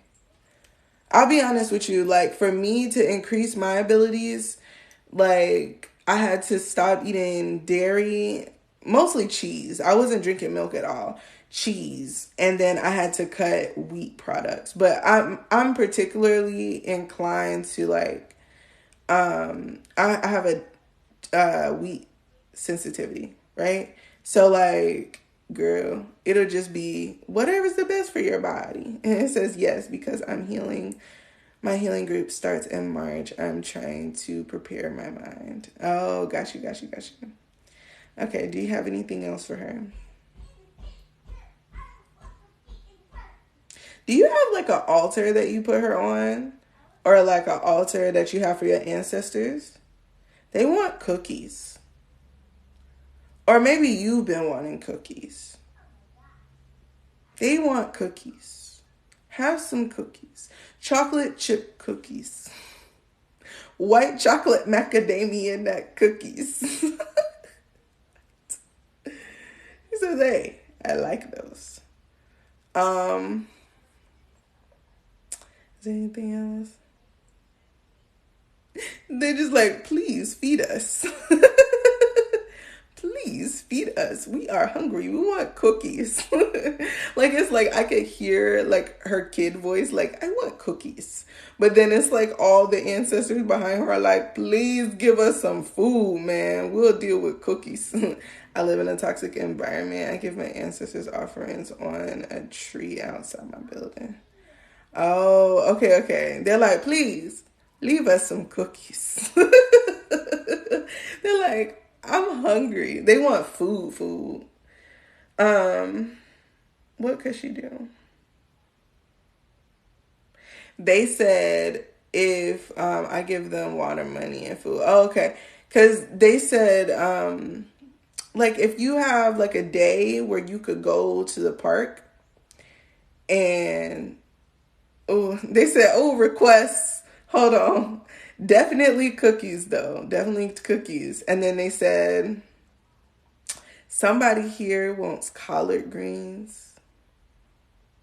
Somebody here actually wants mac and cheese. Like, I think, they're telling you that sometimes you crave foods that you don't even want to eat. It's what they want. It's what they want. When you crave a food, and then when you get it, you don't want it. It's because that's what they wanted. They were just telling you what they wanted. That's my favorite. Somebody really want that mac and cheese, boy. They like, bruh. And some hot sauce. Bring the hot sauce.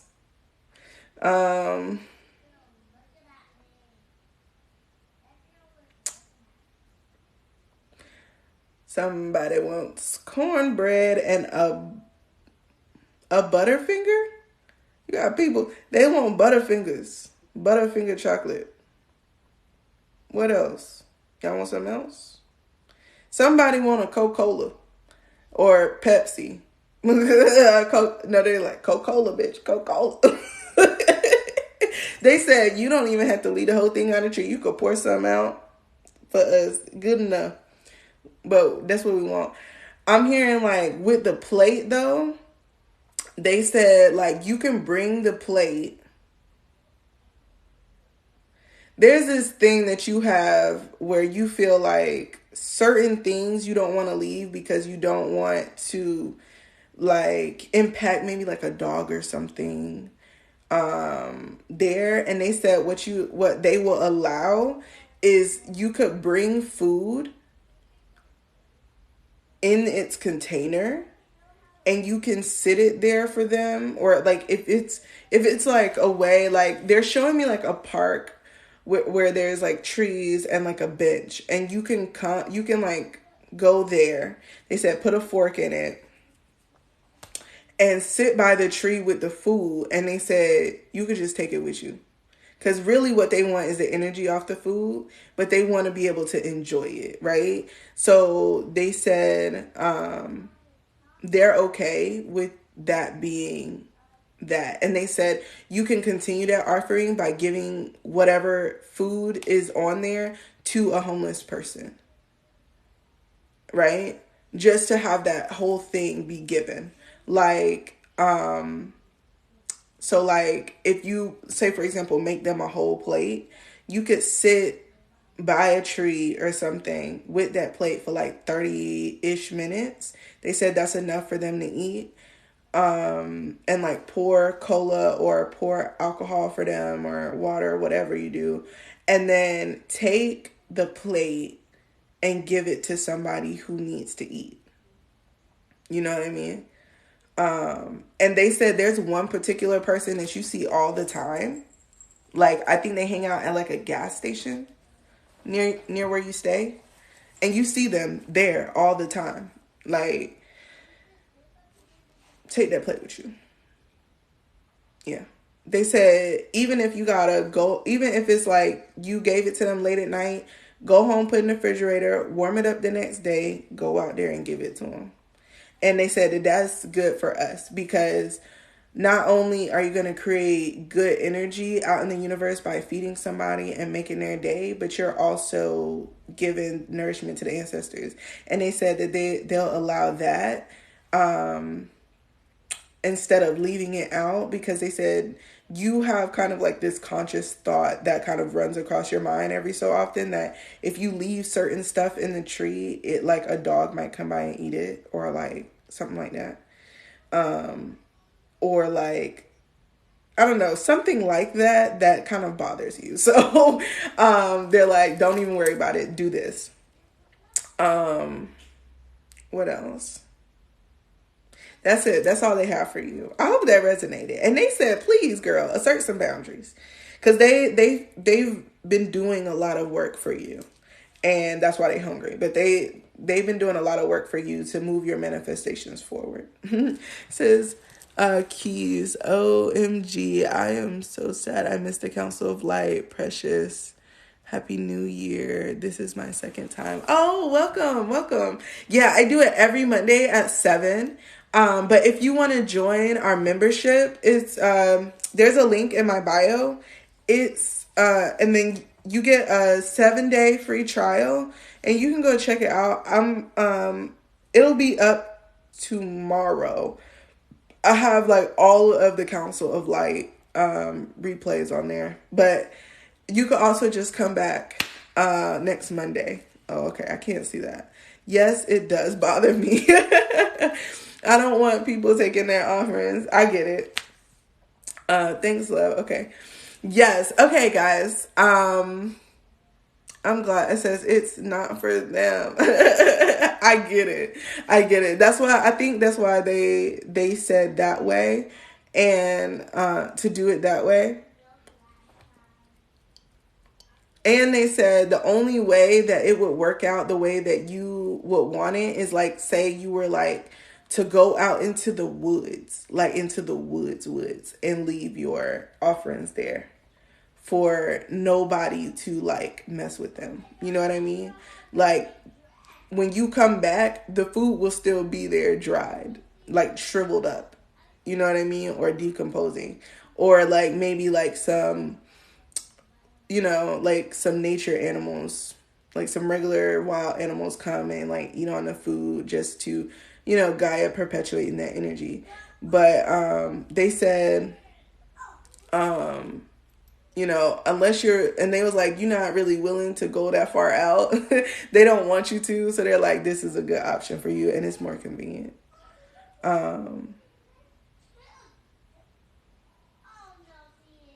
They said, but if you go to your mama house though, so like, I don't know if like your mom lived somewhere that's like where there's woods or something like that. Can you ask them about Evelyn? Okay.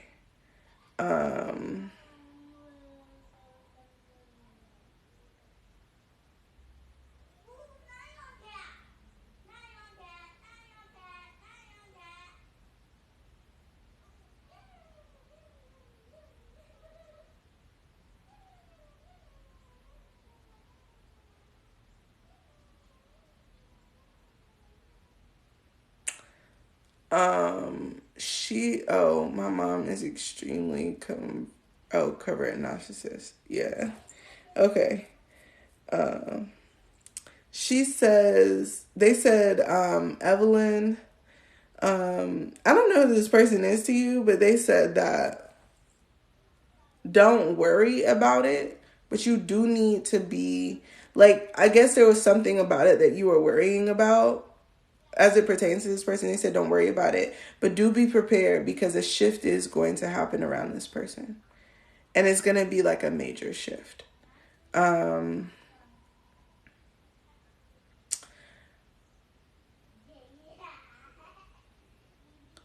said you need to be mentally and emotionally prepared for that shift. I feel it. Yeah, yeah. They're like, it, yeah, definitely the shift is coming. And they're saying, just prepare yourself and know that it's okay, I guess, for this preparation. You just need to be more aware. I'm worried about the shift, child. Give me a break. I feel like a Virgo.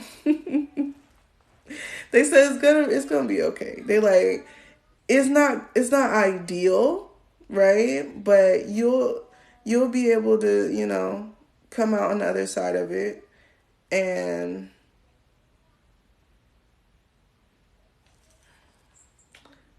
it's like, I don't know, it's giving me like sad energy vibes or something. But it's like it'll come out the way that it's supposed to happen. You'll be able to be okay. But it's going to hit you really hard. Yeah, they said it's going to hit you really hard. Like the feelings, it's going to hit you real hard. So you need to be prepared to address yourself emotionally and not compress it down. Like compress, like don't compress. Feel it. Feel it. Okay? Feel your feelings, because they said, if you're not feeling your feelings and you start to just be like, I'm okay, you're not okay. And that is going to create some negativity for you. I'm a Capricorn. Ooh, girl. Spirit is like, it's coming, but it's okay. It's okay. Like they're like, stop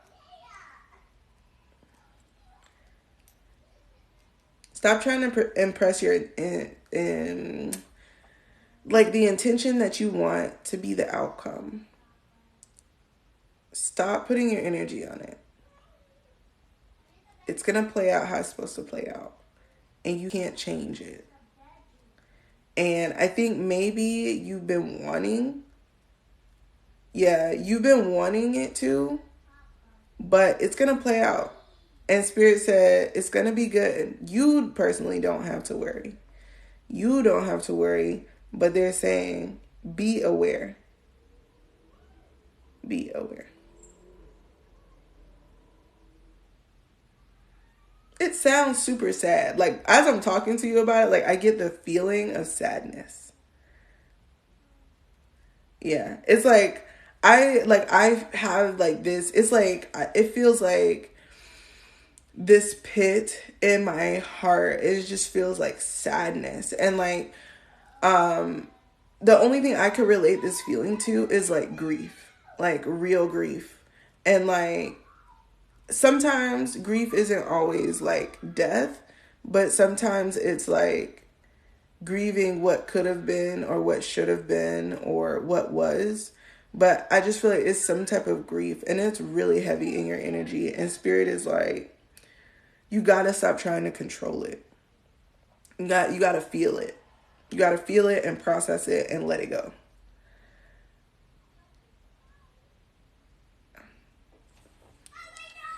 Yeah. Like, but they said hidden intentions with this person. There's some deep snake energy, and not in the good way. Because, like, in the good way, it's like wisdom being learned and like applied, but like not in a good way. It's like snaky and sneaky, right? This person isn't passionate about what you're passionate about. They're passionate about money, and they would pressure you into making decisions that aren't in alignment with your vision. So, they said it's still okay to be cool. It's just not okay to go forward with it. And they said if you really value that friendship or that relationship with this person, it's better that y'all keep that the way that it is. They said she don't have much time anyway. So you might end up having to cut her off at some point this year or early next year. But they said enjoy your time with this person. But they're not getting into your business. I'm hearing like they won't be like a long hauler, this person. They're going to excuse themselves out of your life after you have grown to a certain amount, and they didn't want you to kind of like wrap them into something where you have to deal with them long term, because it would create karmic situations. So yeah, that's the healing people without getting close to them. I got close to her. I feel you. You're an energy healer. Yeah, I feel you though. I feel you. Like when I heal people, it's so hard not to get close to people, especially when they keep coming back. Like it's so hard not to get close to them. But what I've understood is just to assert boundaries, like not allowing people to call you unless you have that kind of relationship. I do have some clients that will hit me up on my personal number and be like, can I get a session? Can you book it for me? Can you do the stuff for me? You know what I mean? And then there's people who will just go through the website and book themselves. You know what I'm saying? But most of my healing clients are very personal. So, hey love, how much is a reading? It is $11 for a mediumship message. Sorry. Okay, cool. I'm gonna move on. Like, Spirit was just like, girl, bye. Let it go. But I know that it hurts. Like, I've experienced that. It's the worst. I gotta get dressed for work. Thank you so much. Beautiful. You helped me so much. I'm glad. I'm sorry that it didn't work out between you and your friend, but I feel like something better is coming for you. So don't worry. And yo, if you ever want to do a healing together, let me know. I practice the Melchizedek method, so it's a little bit different than Reiki, but I'm down. You could DM me. I have followed you earlier, so you could message me. It's always something better. For real, it's always something better. Let's see. All right, let me see. So I had Erica. Where are you? Erica, where are you? Shanana.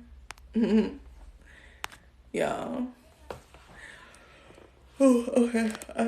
Okay. Oh. Yes. It's your girl. Yeah, it says Lauren. It should be LCA12. Yeah.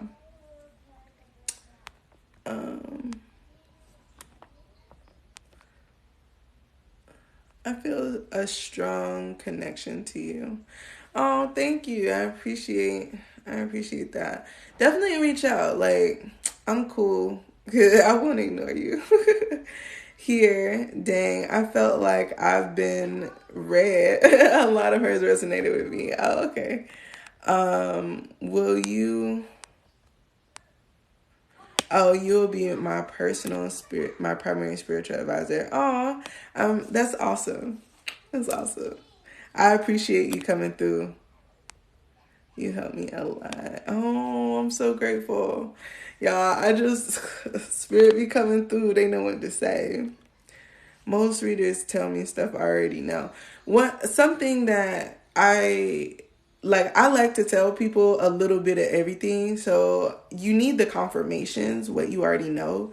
But I feel like you really came to know what's going to happen. Because that's how I am. When I go to a reader, I'll be like, tell me what I need to know going forward. I don't care about what's going on now. I can deal with that.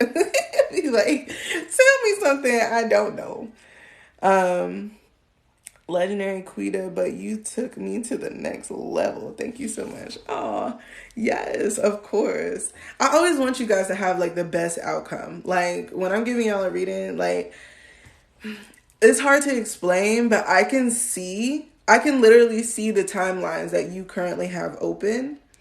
And looking at those timelines when I'm reading and they're giving me information, I can see how they're pushing you on a particular timeline and like a certain amount of how that is going to play out. So I tend to like I tend to tell you exactly what to do to go on that timeline because that's what they want.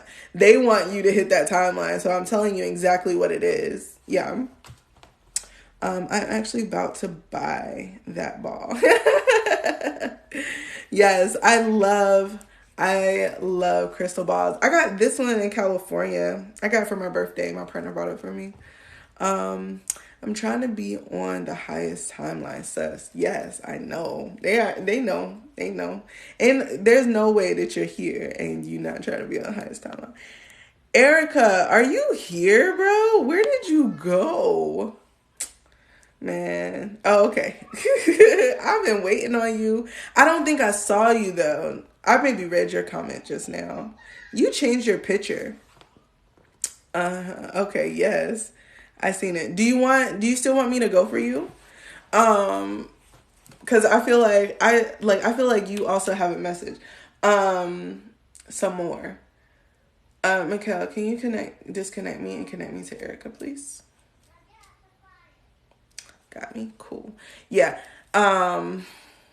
But y'all, like when spirit come through, they be showing me, well, because I work in the quanta, like I can see stuff outside of space and time. So when I see stuff, it's like I see where it is. Like I see the intention and I see the end point and I'm like, okay, well, you're kind of leaning to the left a little bit. You need to you know what I mean? So, yeah. But okay, let me see what we have for Erica.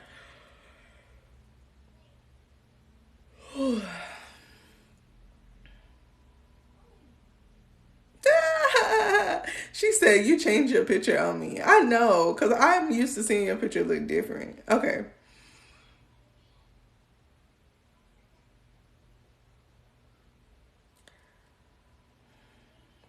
I'm ready.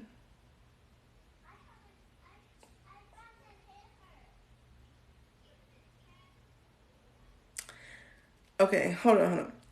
This mama, auntie, oh, she says grandma, your grandma. Oh, flawless, honey. She is dressed to the nine, okay? She even got one of those Beyonce wins going on.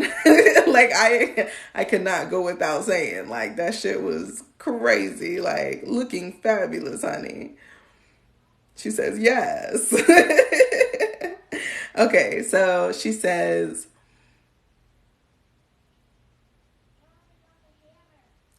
she needs you to focus in on your trajectory very clearly. Stop spending time with that girl. She don't have any intentions that cross with you. She's just been walking with you this whole time. This person doesn't really have an intention for where they want to go.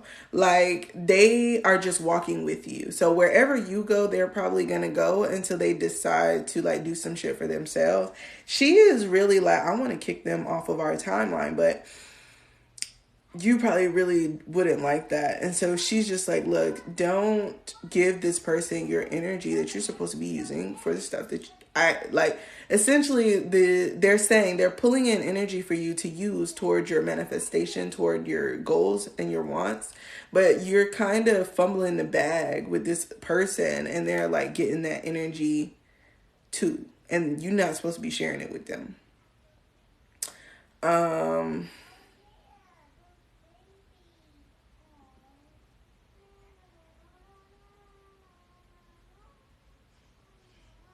She says you need to open your mind to the possibilities of things not playing out to a T. that some of the things in which you want are going to require some shifting for you, and are going to require some shifting in how they're going to play out, because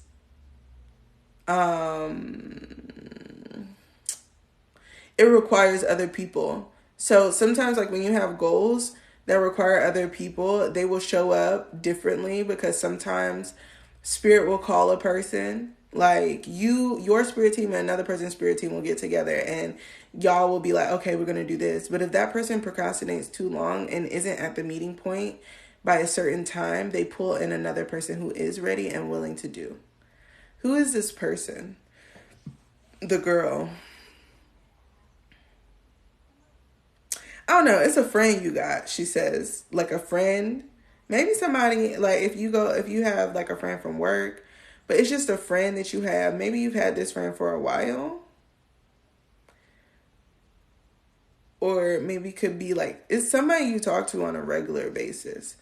And whatever regular basis means for you. Like for me, a regular basis means like at least once every 2 weeks, because that's how often I usually talk to people. So it's like whatever that means for you, this person is, pretty active. Let's see. Or you may have moved away from this person recently. Yeah, she says, let's move on, honey. Don't let people insert themselves into your vision. So she's really saying, don't tell a bunch of people about your vision. Only tell the people whom you want to be involved, and if you feel called to tell them. Stop telling people what you got going on and they have no say so or impact in it, and you're just asking their advice, because 10 times out of 10, those people are not going to encourage you. They're not going to encourage you, or they're going to insert some type of doubt or try to change your mind on some type of idea. And they really want your intentions to stay really strong. Okay, really strong. And they want your ideas to be your own, so that you can celebrate your own wins and you don't give anybody else credit for the work that you put in. Okay?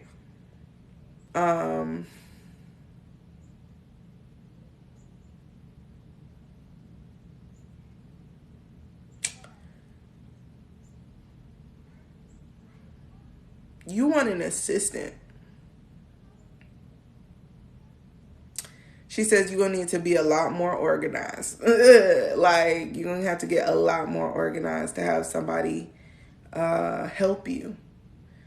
I guess whatever you're trying to do is going to require some help. You need that help. But Spirit is like, you're going to have to do some of it by yourself, so that you understand how it works and you can teach it to somebody else. Because whoever is definitely needing an assistant. It's like you want one, but they're like, it's going to take a little bit more time. But she did say that you can go and hire like an online assistant, like a digital assistant, like on Upwork or something like that. Like have somebody do something for particular tasks, or give them tasks for the month, right?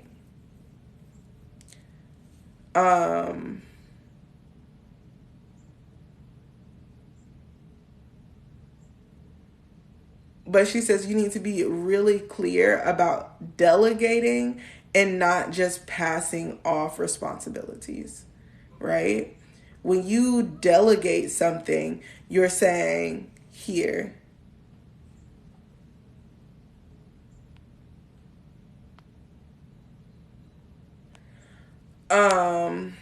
You've come to the wrong live, honey. So when you're delegating something, it needs to be,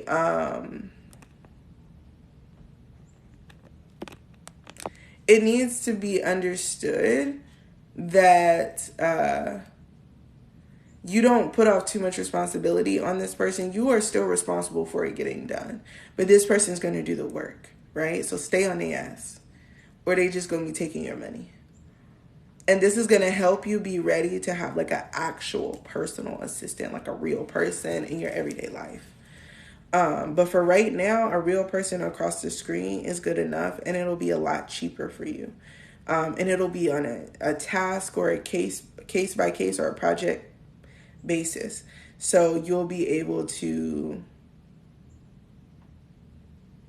she's saying, square away the necessary finances. And she says, keep track of how much you pay this person so that you can keep track of how much you want to pay your assistant, right? Because there's certain things this person isn't going to be able to do that you're going to want your assistant to do. And she says, look at that hourly rate of that person. You could add a couple dollars, give it to somebody, and have them do those other tasks. I'm hearing the majority of this year, you're getting ready to be able to be a boss to somebody. You know what I mean? Like, you're going to learn the skills you need to have an employee. And I'm hearing that you need to passively and actively look for that information. Okay? There's some systems that you need to put in place, and that's why she said you need to get a lot more organized. There's some systems that you need to put in place so that this person can like follow them to a T and replicate what you do, and expect it to be at least a half stop slower than you would do it. The point is that you're not doing it yourself and you're saving time to do something else, not that they're going to do it at the same pace as you. So you need to take that into account. Okay? Is there anything else? Make sure everything that you're pushing for is realistic.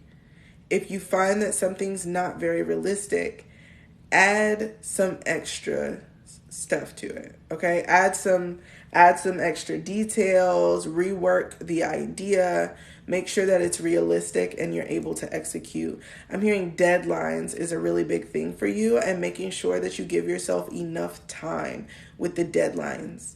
Like, your deadlines are really tight. You need to stretch them out some more, so that when you make a deadline, your deadline gives you at least a few days to a week before you start the next thing. So it's like, give yourself, like, say for example, like, you have a long deadline. So you're saying, I'm going to complete this by the 1st of March. You really need to push that out a week and be like, by the 15th of March. You know what I mean? Or by by mid-month. Like, give yourself that extra time. And that's going to allow you, that she said that you probably won't need all of it, but you're going to need a lot of it, right? Because there might be some pushback. You might get, like, say for example, you can't get some type of material, or you get sick or something happens. You still have that time to get better, or you still have that time to kind of have some down days or some days that aren't as productive and still make headway. But she wants you to make sure you watch those deadlines. You're not making it too tight, because that's how you burnt yourself out the last time. Okay? Make sure you're getting adequate sleep. You need at least 8 hours of sleep every day. And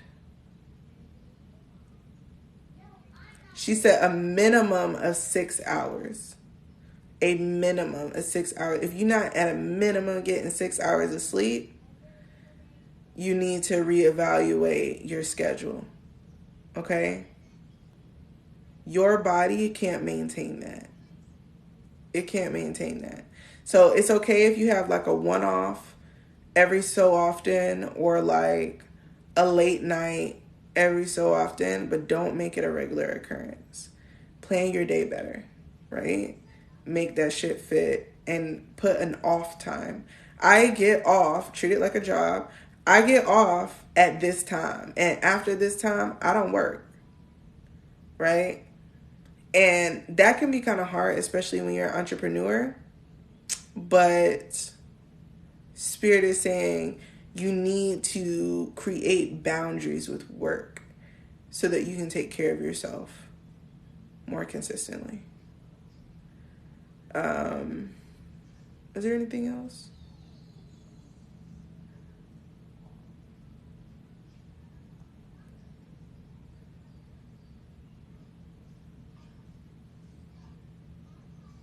She says you need to elevate and stabilize your she says you need to elevate and stabilize your vibration. It's super wonky. Like she said, you'll start off the day high vibe for like 2 hours, and then after that, it will just plummet to the ground, and then it will rise again, and then it will plummet. And she's like, you need to control your thought patterns and your you need to control your thought patterns a lot more than how you've been doing it. Very hard because I wake up in the middle of the night with ideas. It's okay. Just go back to sleep. Just go back to sleep. Don't stay up. You know what I mean? Write them down and then go back to sleep. Something that can help you go back to sleep, especially if you have like a little bit more than 3 hours, you can get a supplement called GABA, GABA,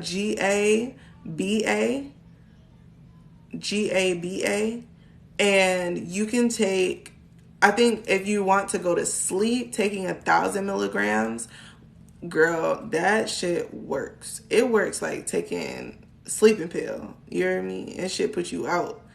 But if you want to just gently fall back asleep, you can put some, you can put like a small amount of GABA into some chamomile tea, and that'll help your body relax, because once your gears of thinking and idea, and it's really what happens, you wake up with ideas, but then you start thinking about them and your work brain turns on. You need to be able to write your ideas and go back to sleep and tell your work brain, it's time to go to sleep, bitch. We work in the morning. You know what I mean? Like for me, like there are nights where I just can't go to sleep and it's hard. But there are other nights where I'm like, bitch, can you work this out with them while I'm sleeping? Because the body is tired. Because really, when you wake up in the middle of the night and write something down, it's because your spirit is receiving that information while you're asleep. And you need to write it down so that you don't forget. Because if you wait until the morning, sometimes those ideas become really fragmented, right? Coming through the dreaming of the subconscious. So spirit is just saying, like, allow yourself to fall back asleep. Anything else?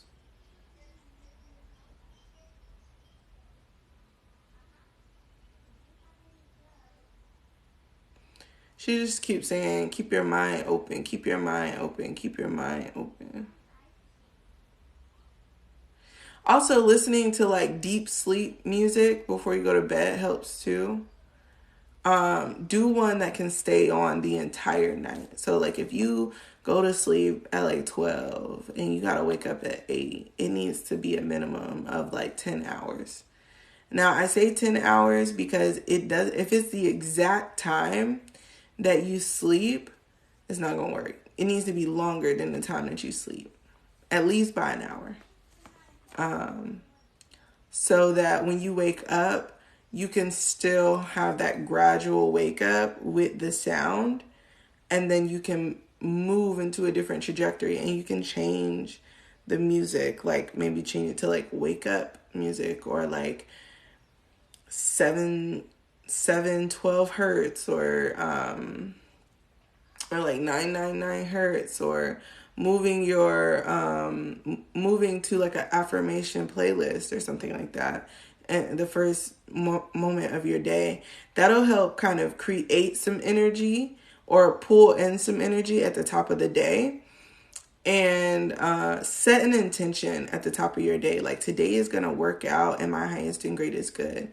And as I move throughout the day, things will just fall in alignment, and I'm so grateful to have universal grace over my life, especially today, right? And then just go about your day. But I'm hearing like always, like just keep choosing you all day. Don't choose nobody else. keep choosing you all day, because there's a point in the day where you feel like you're not doing enough outside of work. So there's like maybe like your home life or something like that, but there's a part where you don't feel like you're doing enough, and then you try to do a whole bunch over there and a whole bunch over here, and that'll burn out your energy. That's why you need an off time. Like, I had to create that because I was working nonstop 24 hours a day for like 2 years. And I was like, okay, I have a business. I am that business. I need to rest. So I created a start time. When I wake up in the morning, the first hour that I have awake is mine. And if I have, and at a minimum, even on a quick rush day, like my morning routine is short, 30 minutes. The first 30 minutes of the day is mine, right? Then I'll start working. So like usually my work day starts at 7 or 7:30, 8 o'clock, right? On the days I get up in the morning and work with y'all, like it starts a lot earlier. So I have to wake up earlier. But like my day usually starts around 8. And so I'll start working at 8. I'll put all my stuff together that I need to get done. And at 6 o'clock, I'm like a white bitch on salary. I'm fucking out of here. Y'all don't give me overtime. Like, that's like, I'm like, okay, I gotta go. And since I opened the membership, I've been working like 24/7 for like the last few days just to make sure like things are together. But like you can't maintain that. You need to get rest, okay? Like do it, and like do it if you need to, do a push if you need to. And Spirit is specifically saying learn about having push weeks.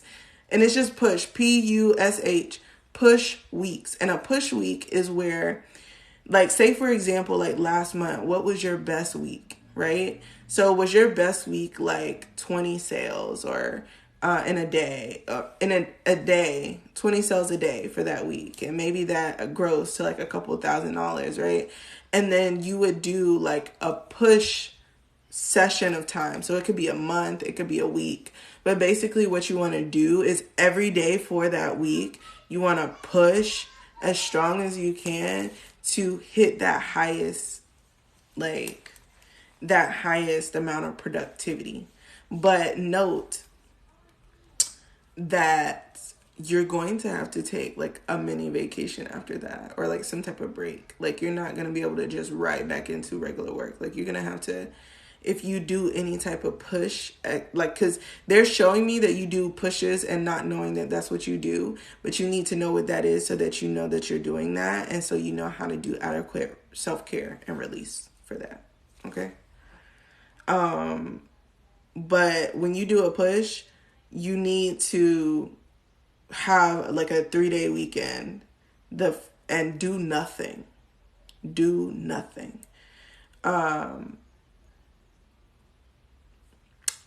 And just allow yourself to recuperate so that when you come back, you can maintain whatever momentum that you gained during the push week, you can maintain. I'm also hearing that you need to book your vacations early. Schedule in vacations even if you have nothing planned. So if you want to go on vacation in the summer, plan it out now.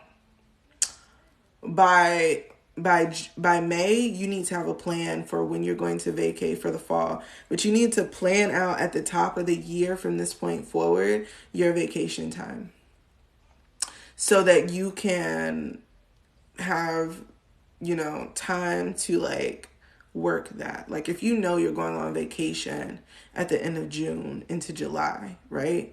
Then you might do your push week mid-month in May. And then you might try to maintain that push all the way up until just before you go on vacation. And then what you would do is you would just like say for example, you have an assistant. That assistant can like pack the shit up and send it out while you're on vacay, right? But the point of the matter is that you're able to take that break and go on vacation and enjoy the money that you're making, that you're working for. You haven't been able to do that as much because you've been fucking working. So they're like, plan out your vacations. And they said, while you don't have an assistant, it is okay to close the shop for a week. People still love you. They're going to come back, right? So just know that. And Spirit says, have a plan. So like, if you close your business for a week to go on vacation, when you come back, the first thing that needs to happen is marketing, right? Because you want to get that ball rolling early and have that plan so that you can push it and you can push up the momentum, right? And keep it going. I'm hearing, as far as social media for your plans and your goals and stuff, schedule ahead of time. Get you a scheduler. Planoly is really good for that. They have TikTok now. Planoly, Hootsuite, Reposta. If you post a lot of content on one place, it'll take snippets from that and then post it somewhere else. Like, that's what I use for my podcast. Like, when I did that post for my podcast, that I posted a few days ago. So, like, you could do that. So Spirit's just like, tap in that way. They're like, make it easier for you. You're doing too much. But by doing that and having the systems in place, when you go on vacation, the most that you'll have to do to maintain your business is social media, right? Posting on your story or doing whatever it is that you need to do. But Spirit's like, there's nothing really, like, be consistent. I said, ooh, dropping gems. I hope you wrote it down, girl. But they just want you to make sure that you got everything good. They want you to have a good plan for, like, a good intention for the year. Make sure you're doing quarterly outlines, okay? So, like, at the beginning of each quarter, you want to set quarterly goals and then attempt to accomplish them to the best of your ability. You're not always going to accomplish those goals from the jump, but you will do decently with that. And then you'll be able to elevate, right? But you got it. Okay. Is there anything else for her? I said, that's all I got for you, boo. Okay. Appreciate you. They say you got it. So, be cool. But I feel like, you got some good stuff going. Yes, gratitude. Thank you. I feel like the things that's happening for you this year is gonna be good for you. Boundaries are really important. And making sure that you're strategic with those goals. Oh my God. Y'all, I went to this sushi buffet a few days ago. And I usually drink green tea, like, by itself. No sugar. And they had jasmine tea. And I was like, bitch, run it. I was like, run it. I want jasmine tea. And she brought it and I was like, ooh, yes, honey. This is delicious. Like, it tastes like I'm drinking a flower, but it's like green tea. And I'm like, oh. Yes, honey. Yes. Oh, okay. So just for y'all to know, like, if you tap in, before we go, y'all go click on over right here. Go to my link in bio and go check out the membership. Okay. We are going to be doing our first class on shadow work, on shifting into our new self, this Thursday at 6. I decided to make it later in the day because I know most of y'all be at work when we on live, and you know what I'm saying? Like, I at least want to let some people be able to, like, be in the room. So But that is always subject to change. So if you guys feel as a collective in the membership that y'all want to do a different time, let me know. Like, put it in the chat in our community. Like, we could fucking vote on that shit. But for right now, I'm doing it at 6 on Thursdays, and we'll be doing intensive through Zoom. And then I have like a whole bunch of other stuff set up for us. Like, so tap in, because I'm really excited. You guys get a 7-day free trial. So just if you're not sure about it, just come through. I have a lot of courses that are attached to this membership, so they are going to drop periodically throughout this month. Bear with me, y'all, because I wanted to have some of them already posted, but I have like a shit ton of content. I recorded pretty much all of December, and I've been editing it, but it's been taking a little bit longer than I had expected. So it's going to be up this month for sure, but it's going to take some time. So some of the stuff is already up.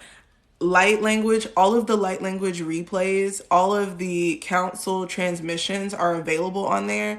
Y'all are gonna get some exclusive stuff too, and everything that I'm gonna be posting to YouTube is also gonna be on there as well. So you're gonna have like a whole catalog of shit, right?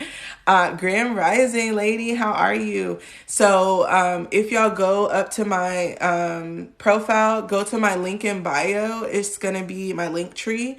And that first link that says join the membership or the mystery school, click on it, and like y'all will see like all the stuff that's attached to it. The community itself, we're going to be having a themed lesson for every week for the next 8 weeks.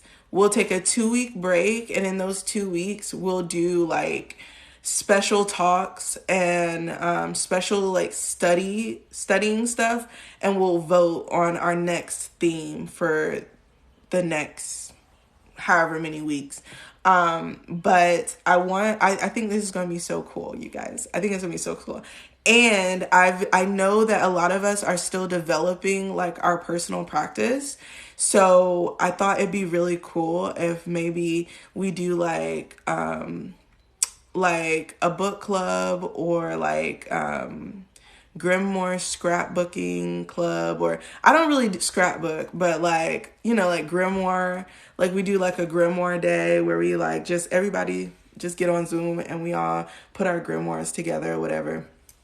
But you know what I mean? Like just having like some stuff that's just community based, and then we're going to get a lot of knowledge through these courses. After these initial courses, we're going to receive a shit ton of information, like literally every month, and especially every quarter. I'm gonna have something set up for y'all. So yeah, Sunny. And then I've been trying to get us some interviews. So if any of y'all, like, if y'all decide to join the membership, put in, like, I'm going to create, like, a little post. But, like, if there's anybody that y'all would like to do, like, an interview via Zoom, like, or, like, to hear, like, you know, do, like, an interview with them, like, let me know. Because I want to start, like, reaching out to people and, like, you know, seeing if they're willing to do stuff. I do have like a few people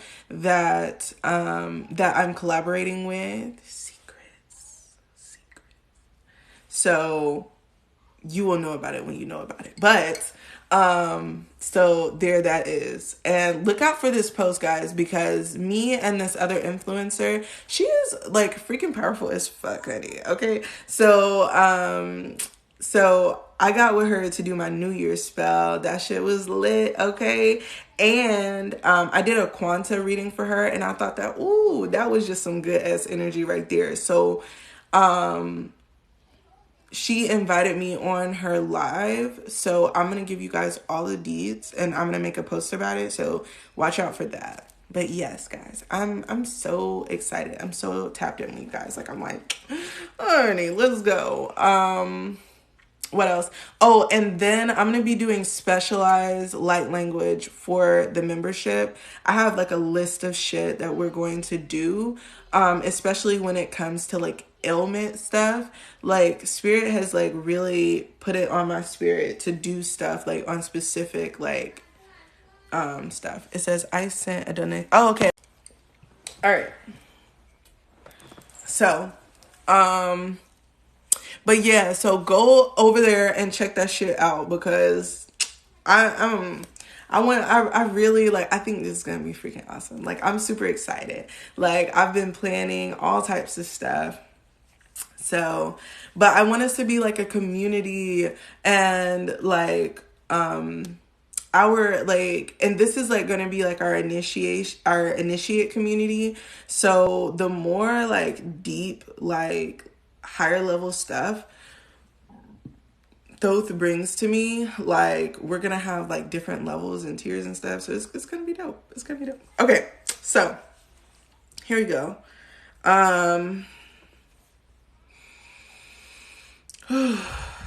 Okay, so can you connect me to Tati, please? Mikkel, can you please connect me to Tati and disconnect me from Erica? Okay.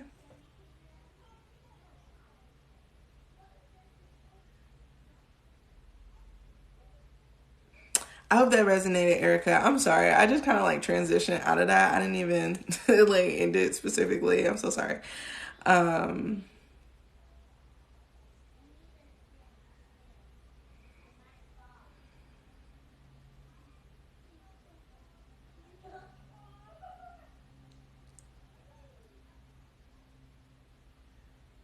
Okay. So first of all, I have Tati. I have your guide here.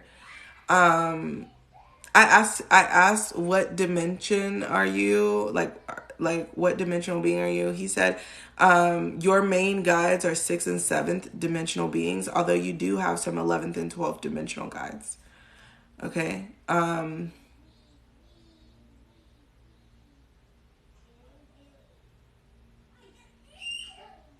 They said stop freaking out about stuff.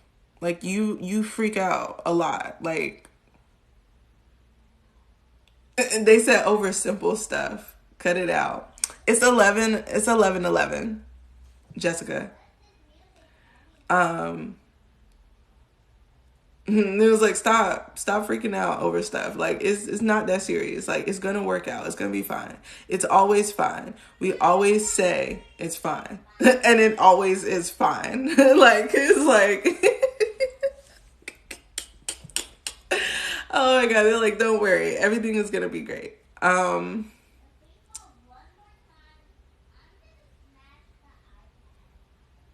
So they said that your anxiety is getting in the way of accessing your highest timeline. He said, so do I have a male guide? Is he the King of Cups?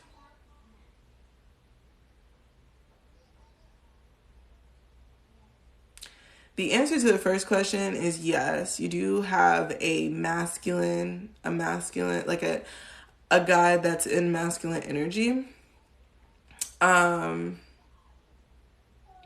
No, he is not the King of Cups.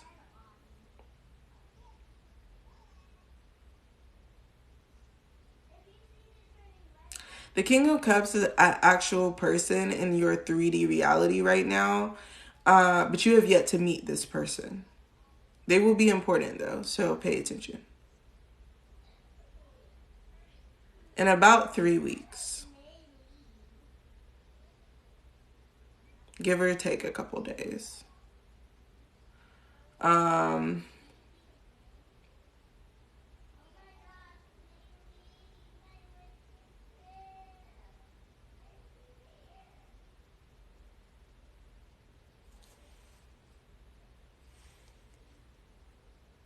Okay, so they said that you need to actually start monitoring your diet. Oh, you keep seeing him because you need to know that he's coming or that person is coming, right? Because sometimes it can be a person in their masculine energy. But they just want you to know that it's coming so that you don't like pass it up or you miss the opportunity or whatever. They don't want you to fumble the ball, fumble the bag, right? So they said that, oh my God, I lost it. Say it one more time.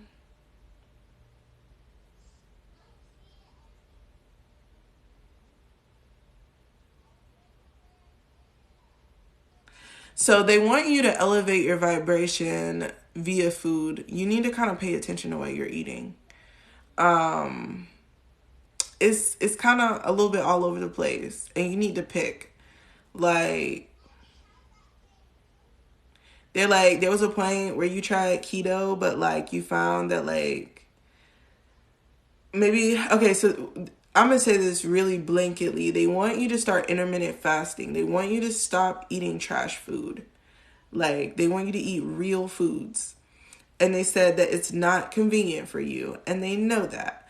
And they said it's okay to have convenience food every so often, but having it every single day is making more and more energetic blocks. And it's hard for us to talk to you when you're eating food prone with anxiety, and then you have anxiety, and then you can't hear us when we're trying to give you advice, right? So, like, they want you overall to pull down your stress level so your vibration can raise higher and you can hear them better.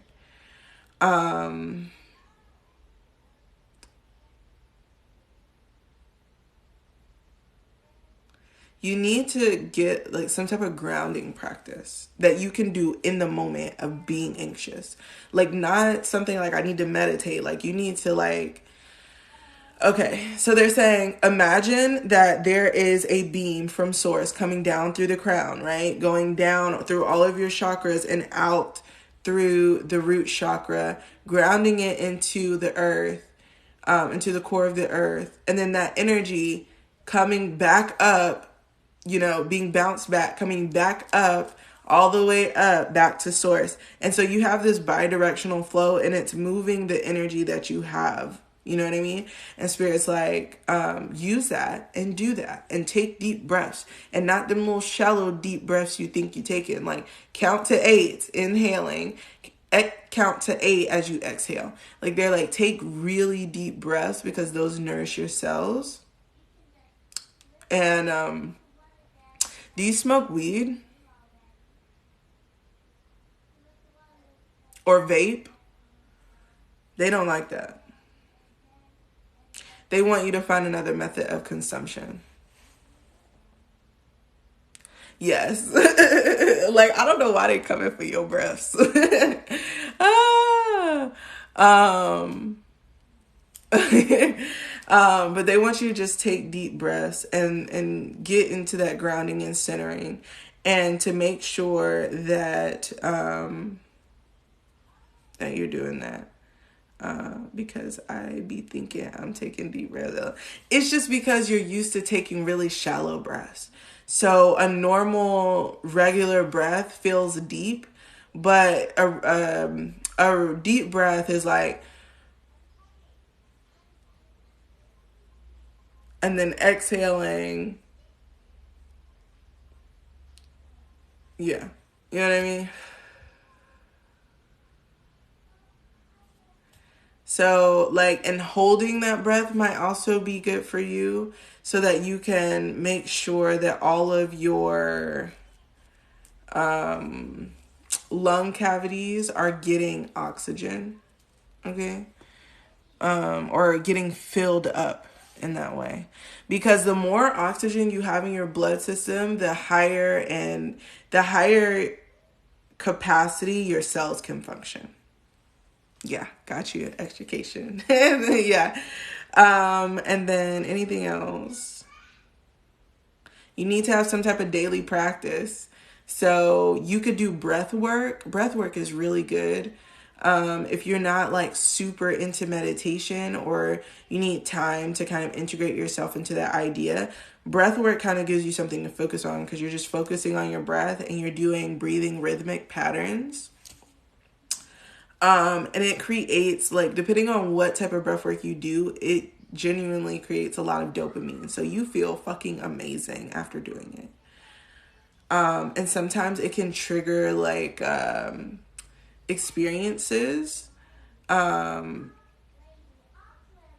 Yeah. Because it creates, it stimulates, I think, like DMT creation, depending on which one you do. So you could have like some visual experiences. It won't be like doing drugs, but it'll be like meditating for most people. For me, at least. Like when I do breath work, it's easier for me to have visuals when I'm meditating. I have visuals all the time, but they're so much more clear when I do breath work beforehand, or I do mantras. So like I typically love to do Ganesh and Lakshmi mantras. So, and they're both the gods of wealth. Ganesh is the god of wealth, but he removes obstacles to wealth, where Lakshmi brings it in. So like you could do those mantras also to help in that way.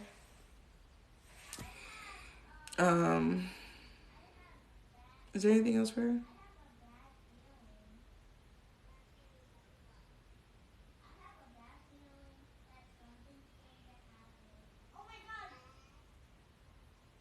Okay. They want you to keep your mind open. This King of Cups, you're obsessing over it and you want to know who this person is and when they're coming in and blah, blah, blah, blah, blah. But Spirit says take this time to preparate, right? Because whatever you're learning through readings or whatever about this person, they need to be met with a Queen of Cups, right?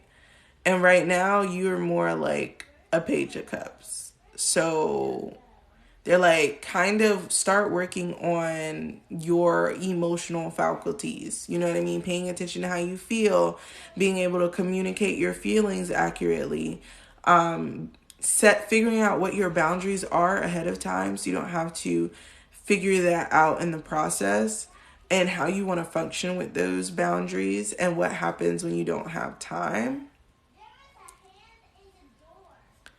I don't think so, but I think that this person is a long stay. Do you know what I mean? Like you're going to meet this person and they're probably going to be a long stay in your life.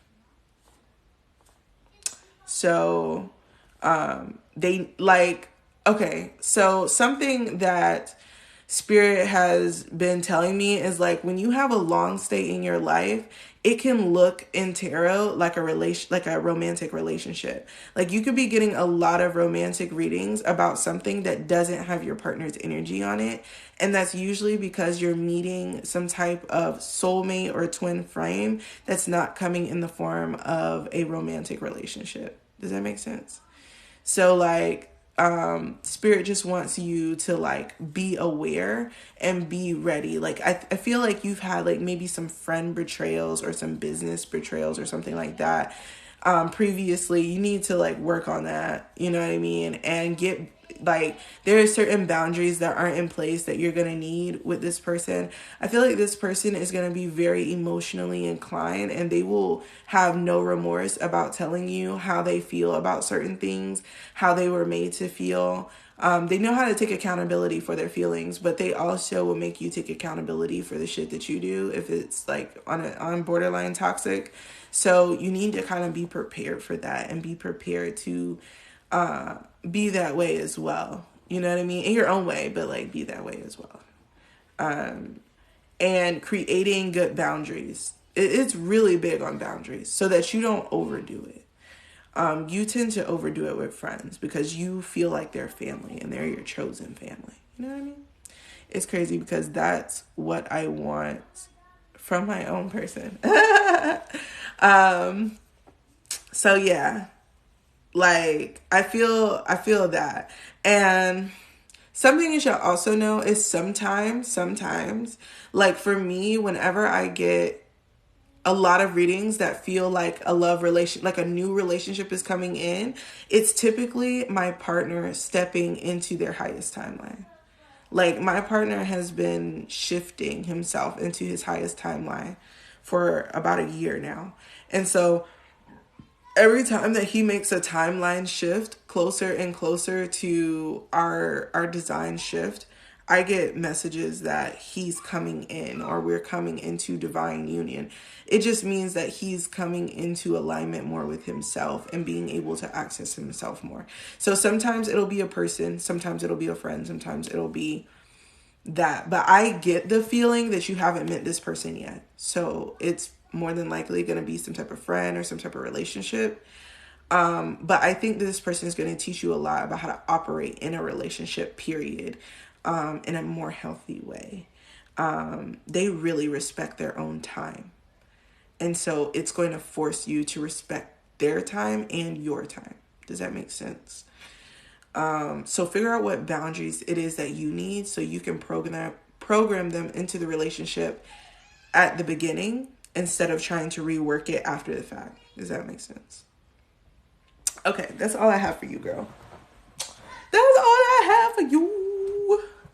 But it's 11 o'clock, y'all, and it's time for me to cook breakfast. So let me double check. Spirit would just come through on you. But I do have a feeling that as you raise your vibration, probably somewhere around October, you're going to come in contact with a different guide. You're moving out of a particular phase, but you need to be able to communicate with your guides. So Spirit is just encouraging you that this year you focus on creating a really deep connection with your spirit guides, because it's almost time for your higher level guides to start communicating with you. But you need to be able to communicate with your regular guides. Does that make sense? Like my regular guides are higher dimensional guides, but it took me raising my awareness first to be able to communicate with them.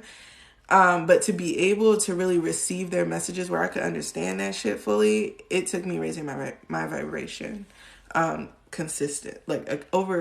overall more consistently. And you can do a meditation, find out their names, and just talk to them like they're really there, like how you used to when you were a kid and you had imaginary friends. Those were more than likely your guides. So, yeah. I am glad that you came. Okay, guys. So I hope that you have received the messages that you needed. Okay. Some of y'all was just here for the readings. If you were here since the lecture earlier, I am grateful for you staying, honey, because you a fucking trooper. You feel me? We've been on here since 8 o'clock. Since 8 o'clock. I'm not gonna lie. I did not get on here at 7:30 today. I was late. I hope that you guys take these ideas and use them in your life, right?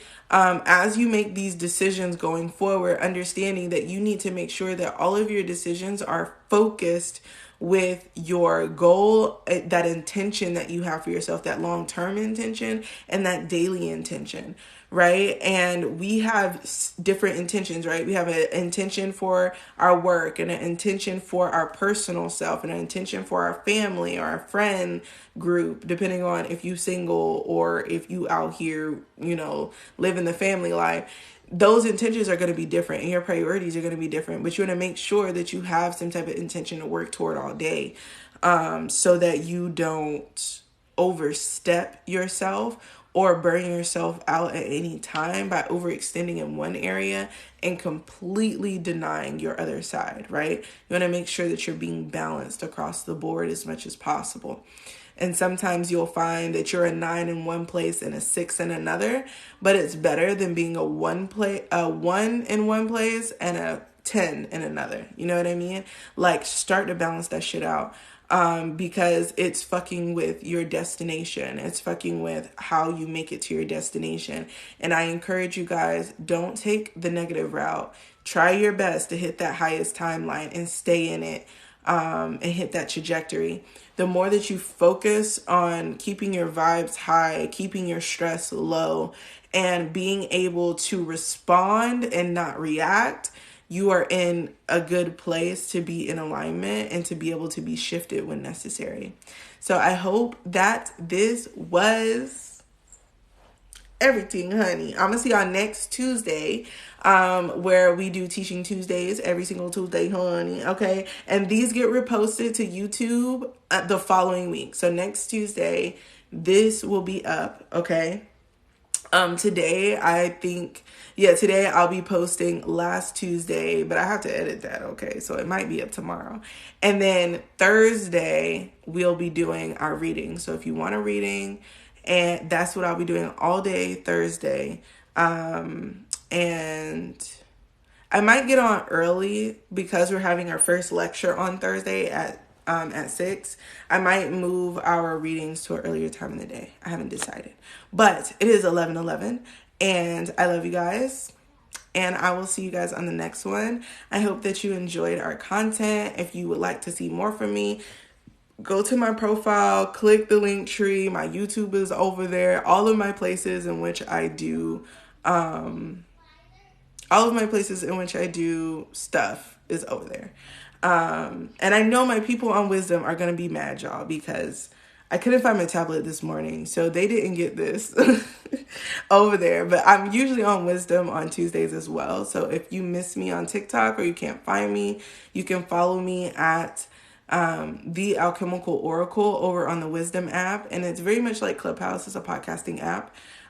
So I'll see you over there. If you have any questions, you can always ask me over there and I will answer them via audio. And yeah, so I'll see you on the next one. Bye. Oh my gosh, it didn't close. Okay.